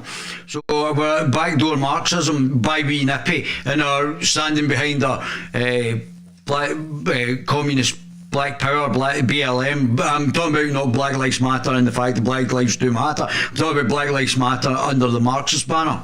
The wee nippy seems to be in bed with. And it's a way that, many people, Paul Rossi and myself included, believe is incredibly toxic and divisive. And I think what we see on this audio is that the head of the school shares some of those concerns. Yeah, it's fascinating. But is afraid to say so publicly. Let me ask you before I let you go, Samantha, is it true, is it Paul Rossi's understanding that there were kids in his class who said, I don't want to be in his class anymore. I'm not comfortable in his class anymore. Is that what happened? That is what the school has said. I think. So children are saying that they're not comfortable. I don't know. Obviously, children are leading the parents or the schools now. I didn't realise that. But this is not coming. This is coming from the top down. This is coming from Biden the weekend that Bernie's president, and wee Nippy, the globalist shill as well. This is coming from the top down. We already know this because we're going to play the SNP doing exactly the same thing that's happened in America. This is the globalists pushing this anti-white racist agenda that they've got going with the squad that's just pushing this anti-white. And this is racist. Now, as I said, I believe in treating out everybody equally and having a non-race-based curriculum, but they don't, because the underlying thing is Marxist, and the underlying thing from that is the globalist agenda. To understand is that the reason that Paul Rossi spoke out in the first place is because he knew that there were students, because these students had come to him, who were afraid to speak out about this ideology, and he wanted to model that it's possible to speak out. And so, whether or not there are students who have expressed disagreement with what Paul Rossi has said, there are students who have concerns about this curriculum and feel afraid to share it. And I think that's true not just at Grace Church, but at schools around the country. I mean, it's important to understand that Grace Church, what's happening there is a symptom of something that's happening around the country. Yeah, through the universities, Marxism has been promoted. I think it's happening in our universities in Scotland as well. We've got Marxist teachers. They're not happy that 100 million people have died under Marx, and they're now trying to indoctrinate your children into Marxism. It's a lot bigger than this one. It is absolutely bigger than this one school. I'm being supported by the corporations, as we've actually seen as well. And we thank you very much. Let's go back to the SNP. At the core of our communities is essential for appropriate education of society and for us to truly move the equality agenda forward. We require both votes SNP for this to truly happen. This will allow for support to teachers for professional development and for access to high-quality anti-racist... Now, don't forget, anti-racist is racism. Is racist. It's anti-white racism. So, although it sounds very plausible, anti-racism, but this is anti-white racism. So they're pushing an anti-white agenda here, although it sounds plausible under anti-racist. Resources for every school across Scotland. We also stipulated improvements in the reporting and publication of data on racist incidents in schools. Now, this is only going to, I think, go one way. This is not going to cover racism against white people as usual. This is just going to be the anti-racism, like the equality, like we've seen in the report, only affects women, only affects ethnic minorities, doesn't affect the racism against white people, like we saw with the killing of Chris Donald. So it's not, they don't have to take any responsibility. It's only going to be anti-white. And this is racist in itself. So the thing that they're talking against is the thing that they are. I've tried. It's what about today again? A demand from academics to shape future policies that affect our children. The BAME network has asked for continued engagement with communities and with Police Scotland to ensure the full implementation of the hate crime bill. Right, so they're obviously pushing, which is also an anti-white agenda, because under the hate crime bill, if you're white, it doesn't affect you, so you can't. So if somebody from the BAME community, I don't even like using BAME, was to be racist against you, you're not protected under the hate crime bill from Homes Are Useless. Passed recently by the Scottish Parliament. The Scottish Inclusion and Diversity Strategy is a commitment from... So again, it's the mass immigration, ethnic cleansing through the use of mass immigration, that the SNP are pushing. The Scottish National Party. The SNP, confirming what the minority ethnic communities have voiced, that there's institutionalised racism and prejudice in Scotland. So if you're not moving out your jobs and being replaced, then you're racist. So we already know that the playbook. That's what and that's what's been promoted by the SNP. and this is the action plan to tackle this problem. Improving data collection means there will be more evidence to represent intersectionality issues. Intersectionality again from the Frankfurt School, from the communists as well. So we've now got GIMPs, globalist Islamo-Marxists, who are now pushing this anti-white, anti-racist, anti-white racist agenda.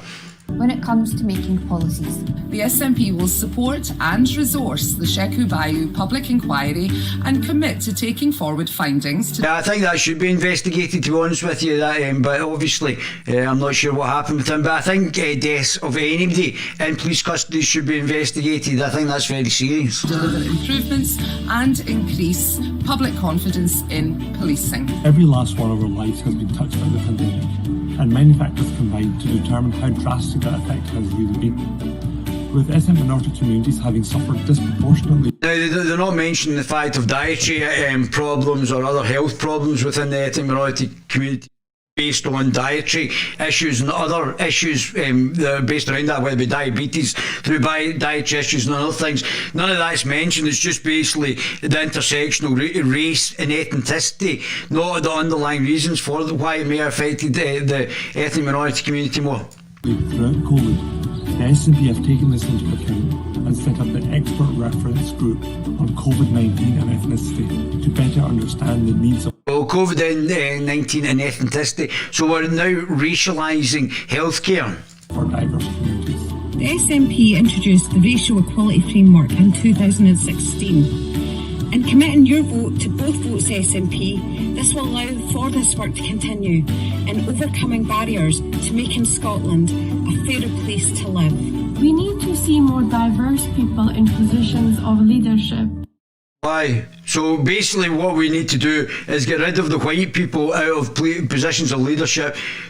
Now this girl is not in a position, this girl is not of a political gravitas that she should be first in the regional list for the SNP. She's just not. The other guy, there's an African guy who's for the Conservative guy, he has got a wee bit more to him.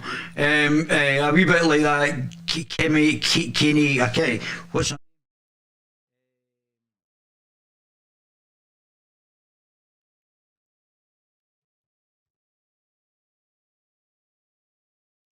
Kemi.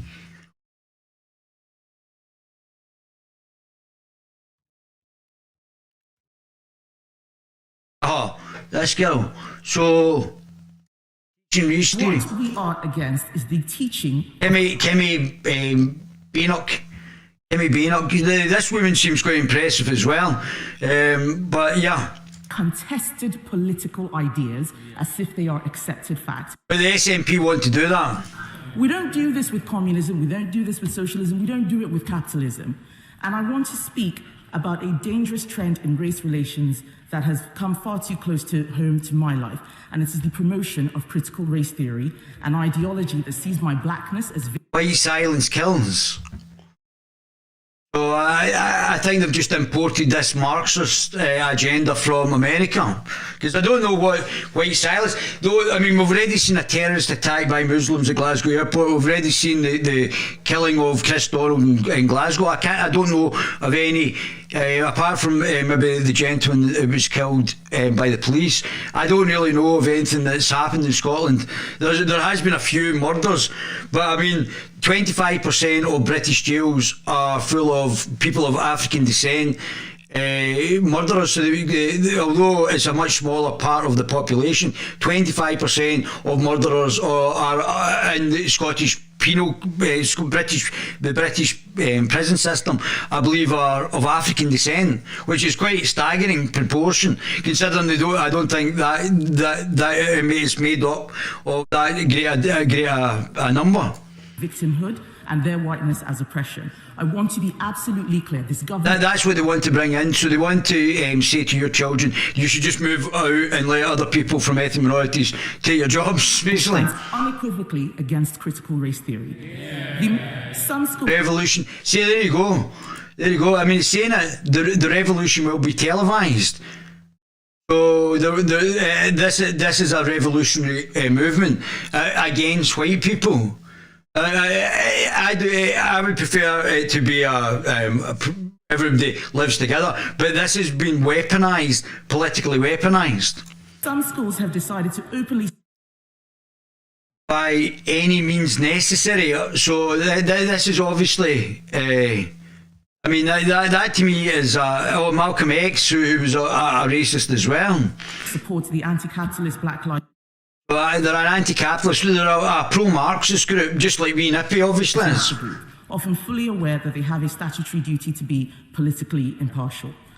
Black lives do matter, of course they do. But we know that the Black Lives Matter movement, capital BLM, is political. I know this because at the height of the protest, I've been told of white Black Lives Matter protesters calling, and I'm afraid I apologize for saying this word, calling a black armed police officer guarding Downing Street a pet. That is why we do not endorse that movement on this side of the House. It is a political movement, and what would be nice would be for members on the opposite side to condemn many of the actions that we see this political movement instead of pretending. But this had nothing to do, I mean, this is about Floyd, this has nothing to do with the UK.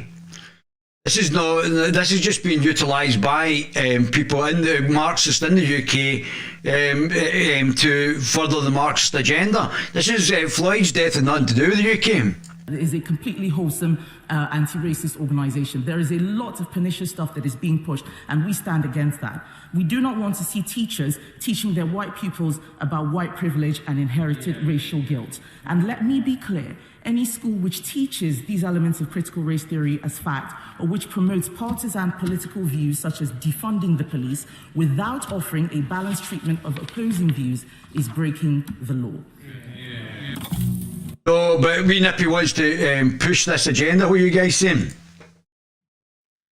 Scotland is not a racist country. No, I don't think it is, but it's going to make it, this critical race theory is going to make Scotland a more racist country. What's the reducing white population? We have 27,000 missing kids in Scotland, have we? 27,000 in Scotland in the last 3 years, but they want to come out with this crap instead of sorting actual problems. Yeah, they do. This is going to be very divisive. So let's go back to this character. I mean, I don't know why she's in they're obviously deliberately promoting people who are not of a political ilk. I would be worried about this young lady having access in case Nicola Sturgeon tried to be sexually inappropriate with her. I think that's the only sort of thing. I would hope she's got a way of being able to make complaints against her, trying to an alleged lesbian who's put her in a position that she shouldn't be in. She's not of a political gravitas to be in. Sam and Georgie Porgy are bigger political hitters than this young lady. She's not of a political gravitas that she should be the first in the SNP list. She just shouldn't. Based on any metric, she's not. If she was to debate me, I'd wipe the floor with her.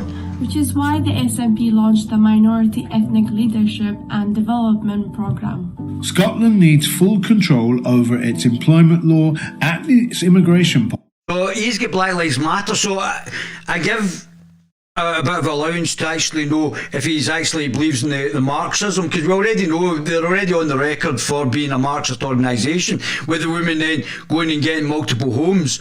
But I don't know if they've just been in Black Lives Matter, which they do, but I don't know if that's what he means, or if he's a supporter of a Marxist movement. Obviously the underlying anti-racist thing is underlying Marxism as well. Policy, so that 100 million people died under Marx. We can abolish once and for all the awful policy of no recourse to public funds, a policy which targets and makes destitute the most vulnerable people in our society, those who fled persecution, torture or ill treatment from abroad. I think we should allow people who have came here the right to work. If they've came here and they've failed their test their refugee allowance, then they should get working visas. They shouldn't be given rights to indefinite stay. So, and we don't know what sort of quality these individuals that are just being allowed to be let in, almost like crossing the channel, makes them a refugee de facto. We want to make sure that no recourse to public funds is consigned to the dustbin of history where it belongs. We are a nation that believes there's no place for racism in our beautiful Scotland.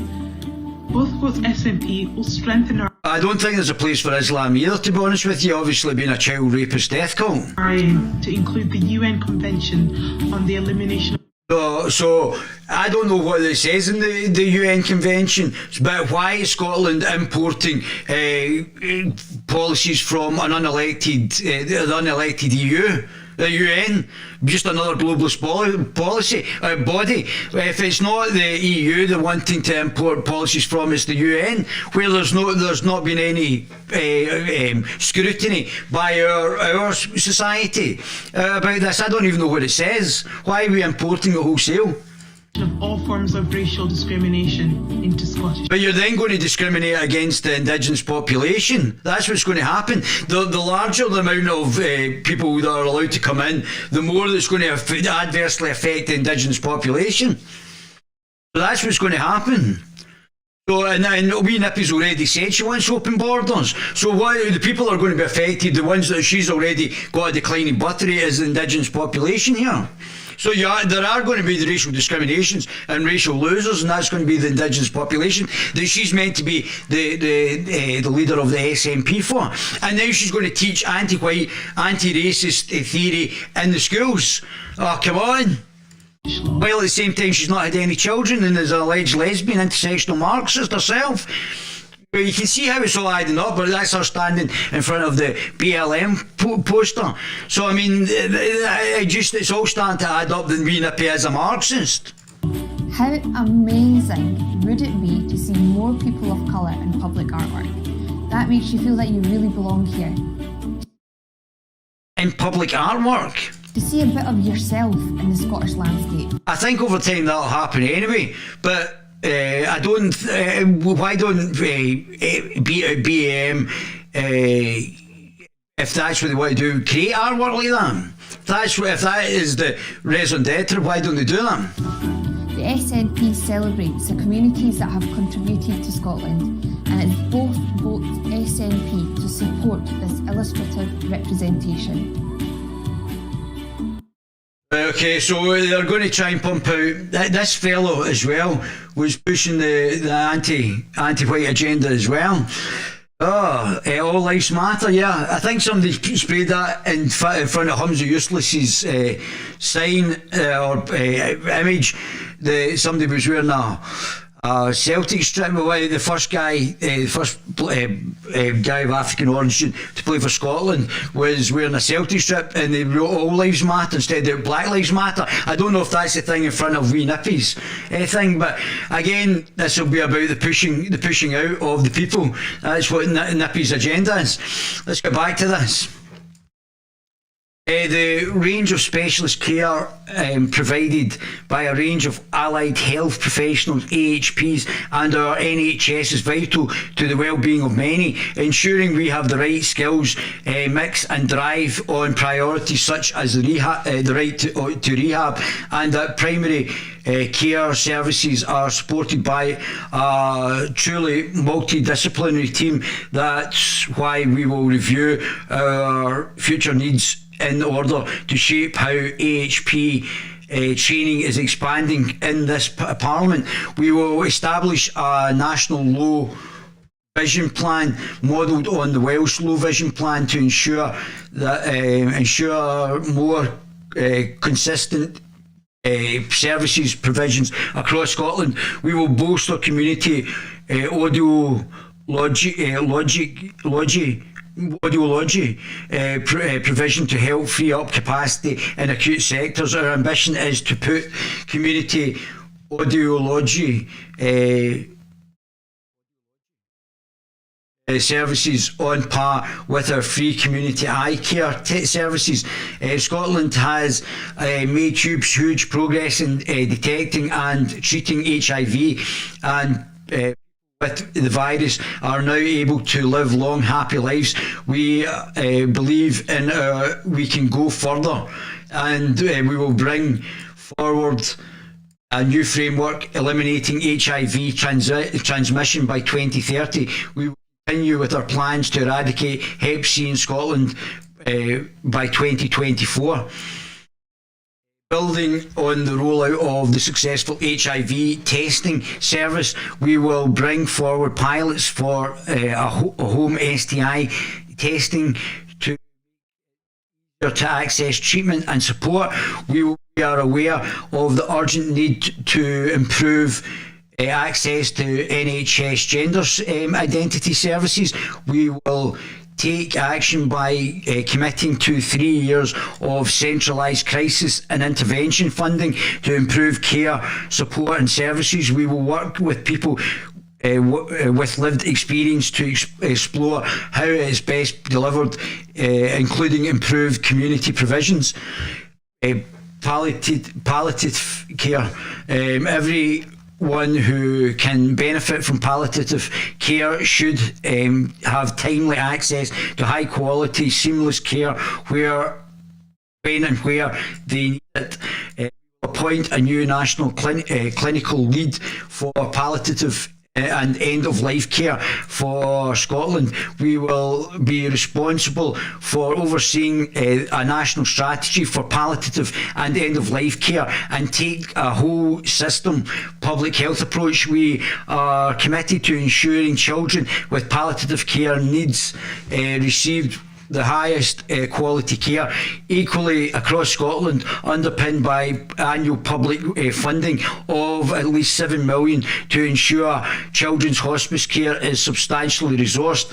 Active lives and sports. We want a Scotland where everyone can benefit from investment in sport and physical activity. We will double the Scottish Government investment in sport active living to £100 million a year by the end of the Parliament to help Scotland get more active. We will task Sports Scotland to work with organisations and individuals across Scotland to devise a new national activity plan. Its focus will be to break down the barriers, financial and otherwise, that will keep many people from leading activities. A priority will be to support the practice of more women and girls. We will review our investment in sport, including sponsorship, to ensure it benefits men and women equally. We will. Now you want to benefit men and women equally. It's only to benefit because it's going to bring more women into it, which I think is great. I think more women doing sport is absolutely fantastic. I always like to train and help women as well. But I'm not obviously trying to encourage women to do sport is going to be better as well. Equally, we will work with public broadcasters in Scotland to support them to a significant increase the amount of women's sports shown in Scottish screens, so that we can inspire girls and boys. I don't know if anyway boys to take part in sport. Yeah, okay.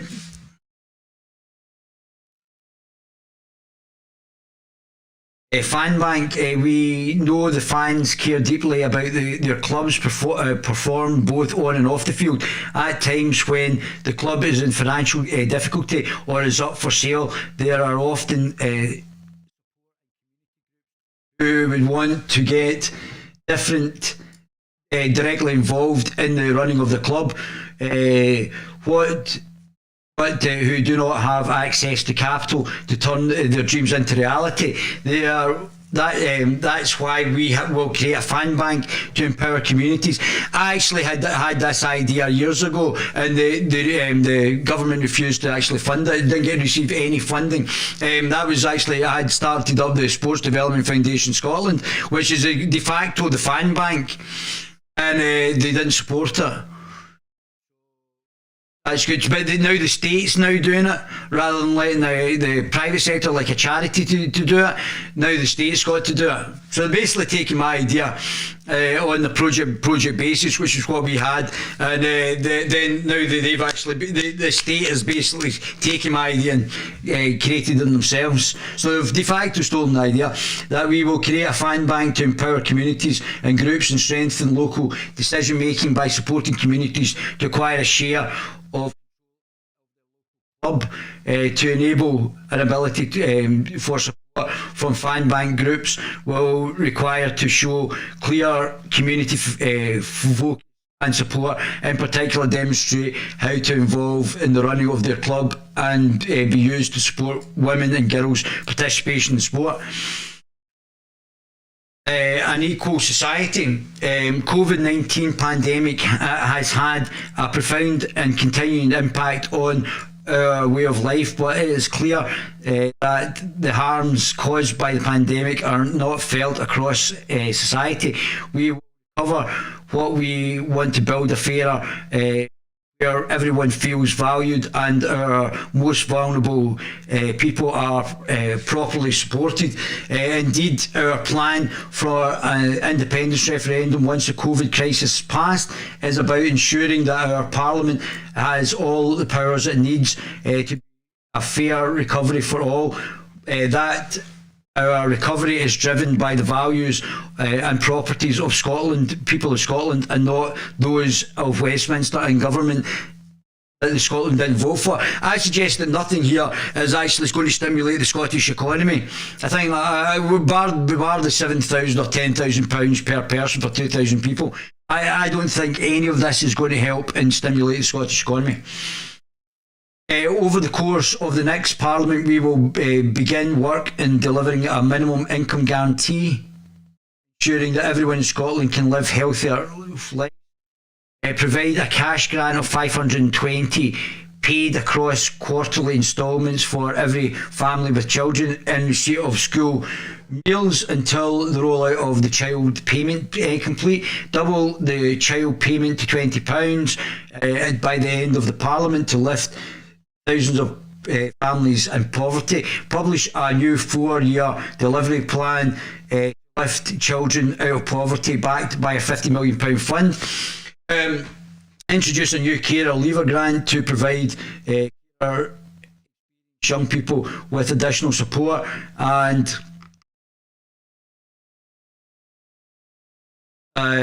support and security at the time of their transition out of the healthcare service. Invest an additional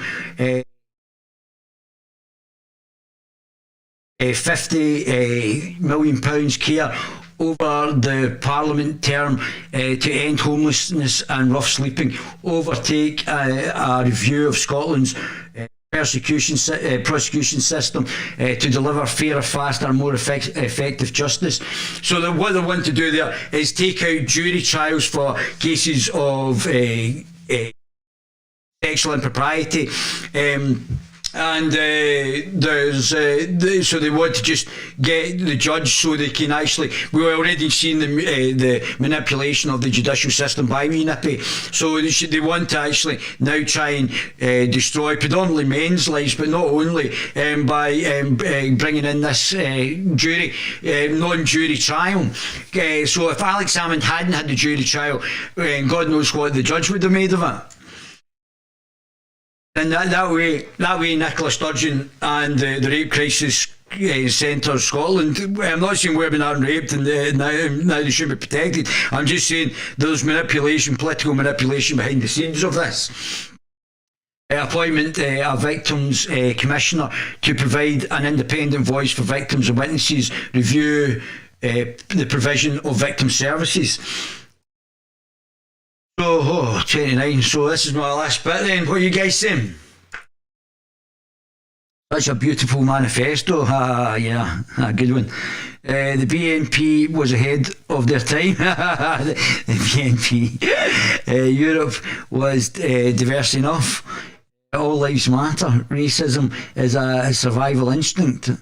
Why not all lives matter then? Well, Hamza Yusuf doesn't. Hamza Yusuf says all lives matter is a right-wing, far-right trope.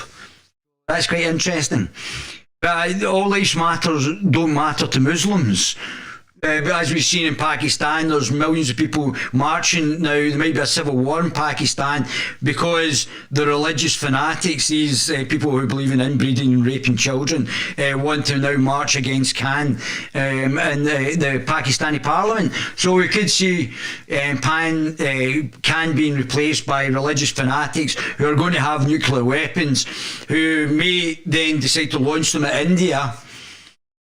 And that could cause problems there for if the religious fanatics, because somebody was killed in France, murdered by showing a cartoon by these inbred mutants and religious fanatics. So I mean, really. So minimum income guaranteed. We have been long supportive of a citizen's basic income and universal basic income. Yeah, that's another stupid idea. I've already covered that on the thing. Here we go.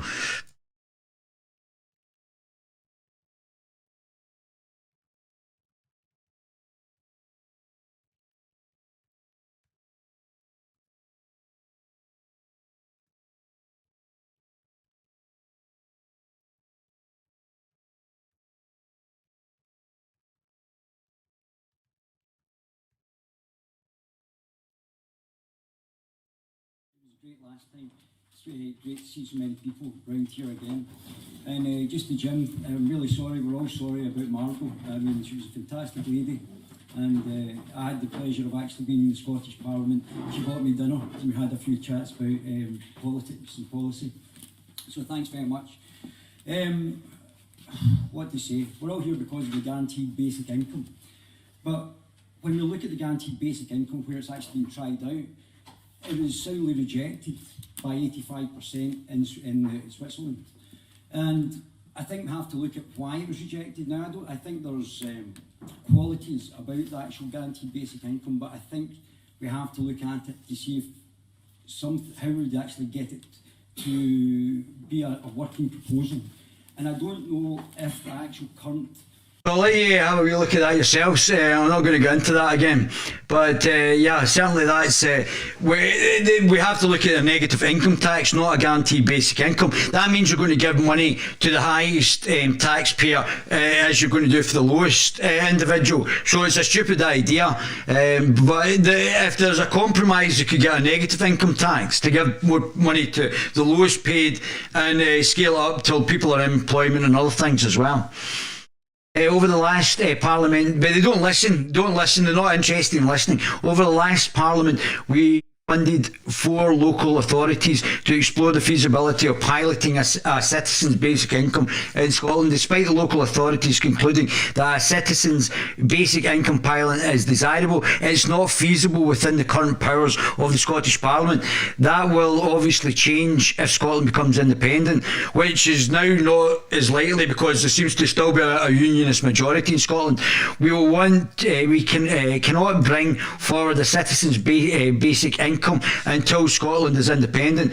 We want to do all we can within our current powers to offer safety, security and dignity to ensure our recovery delivers a fairer Scotland for anyone, no matter the circumstances. We will start work in the next Parliament to provide minimum income guarantee for all. The work will also incorporate the idea of universal basic services, which by ensuring people have access to the provision of basic services such as healthcare. Nothing about growing the economy still. NHS, for example, contributes towards ensuring the minimum standard of living. We know that the delivery of the minimum income guarantee cannot be done overnight, but we are determined to make step-by-step changes, though through our social security system over the next Parliament, so that everyone in Scotland has enough money to live a dignified life. Yeah, you do that by generating businesses, you absolute clowns. Tackling poverty has increased in recent years due to the impact of UK government welfare cuts and has been further exacerbated by the pandemic. We cannot allow that to stand. Our Scottish Child Payment provides low income families with an additional £40 every 4 weeks. Initially, for each child under 6, we will roll out the benefits for all children under 16 in low-income families by the end of 2022, and over the course of the Parliament, we will double the child payments to £20 a week and or £80 per month. That will help us up to 450,000 children and 250,000 households. During the pandemic, we will provide additional help. So now we're getting given money by the state instead of generating money by ourselves. So we're now going to be dependent on Wee Nippy, what Wee Nippy hands out to us. Not about how we generate our own money. Now, I'm not saying we shouldn't be protecting people and children on low incomes, but this is for us to get more and more indebted to the state, but also controlled by the state, where Wee Nippy and her minions will decide who's getting the checks out. That's how she's going to do it. So she's going to be controlling us by dishing out our salaries, not for us generating our own salaries, but her dishing out the salaries that she's going to give us. So we're just going to be, oh, thank you, sir, can I have some more, to Wee Nippy. And what happens is she decides to cut it off. We're not then going to be generating wealth, we're going to be supplied by the government for our wealth. Providing free school meals and holidays and additional payments for £100 pandemic to bridge the gap until the child payments in full roll out to all under 16s. We will provide the equivalent of the Scottish child payments to all low income families in receipt of free meals in the same way as we have made payments during the pandemic. This will mean payments of £520 per child, paid in quarterly instalments in both 2021 and 2022. The additional funding will reach up to 170,000 children. Next year, the SNP government will also publish our new 4-year delivery plan, updating our actions to tackle child poverty. This will be backed again by £50 million fund to help lift children out of poverty. A vital element of this plan will be investing in employability support for our low-income schools and disabled parents. We will nearly double the planned investment and parental employability support fund to £15 million in the next 2 years to help improve employment chances and support parents into good, secure jobs. We will also explore how we can link parental employment support with our Fair Start employment programmes. All right, great. Tackling the motherhood penalty, in addition to providing easy access and affordable health childcare for all families. We will bring forward a package of measures to tackle the so-called motherhood penalty and ensure that more flexible and family-friendly workings. We will halt the interest of student loans during the maternity leave and continue funding for our Women Return programme to help women back into work. We will ensure that a single parent are priority group in the expansion of Connecting Scotland in our programmes of improving connectivity through the provision of tablets and laptops and access to support. We will build our own build our own work, create and well-being economy, and by developing measures of economic performance that take proper account of the contribution and cost of formal and informal care. This will help to ensure that we do not take for granted the care which throughout, though not exclusively, is often done by women. Oh, right, okay. The woman again. So you can see, I mean, this is very much, this is not, you're a second thought in this manifesto if you're a man. Second thought, I mean, it's quite clear that Nicola Sturgeon, obviously there's been allegations that Nicola Sturgeon tried to set up Alex Salmond as well. So obviously Nicola Sturgeon shown time and time again on misandry, and this is just a misandrous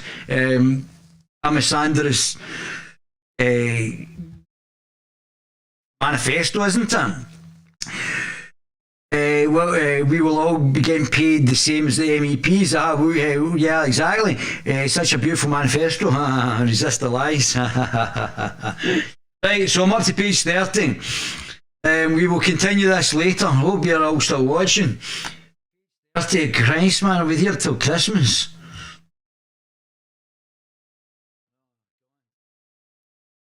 Right, I'm out here. Catch you.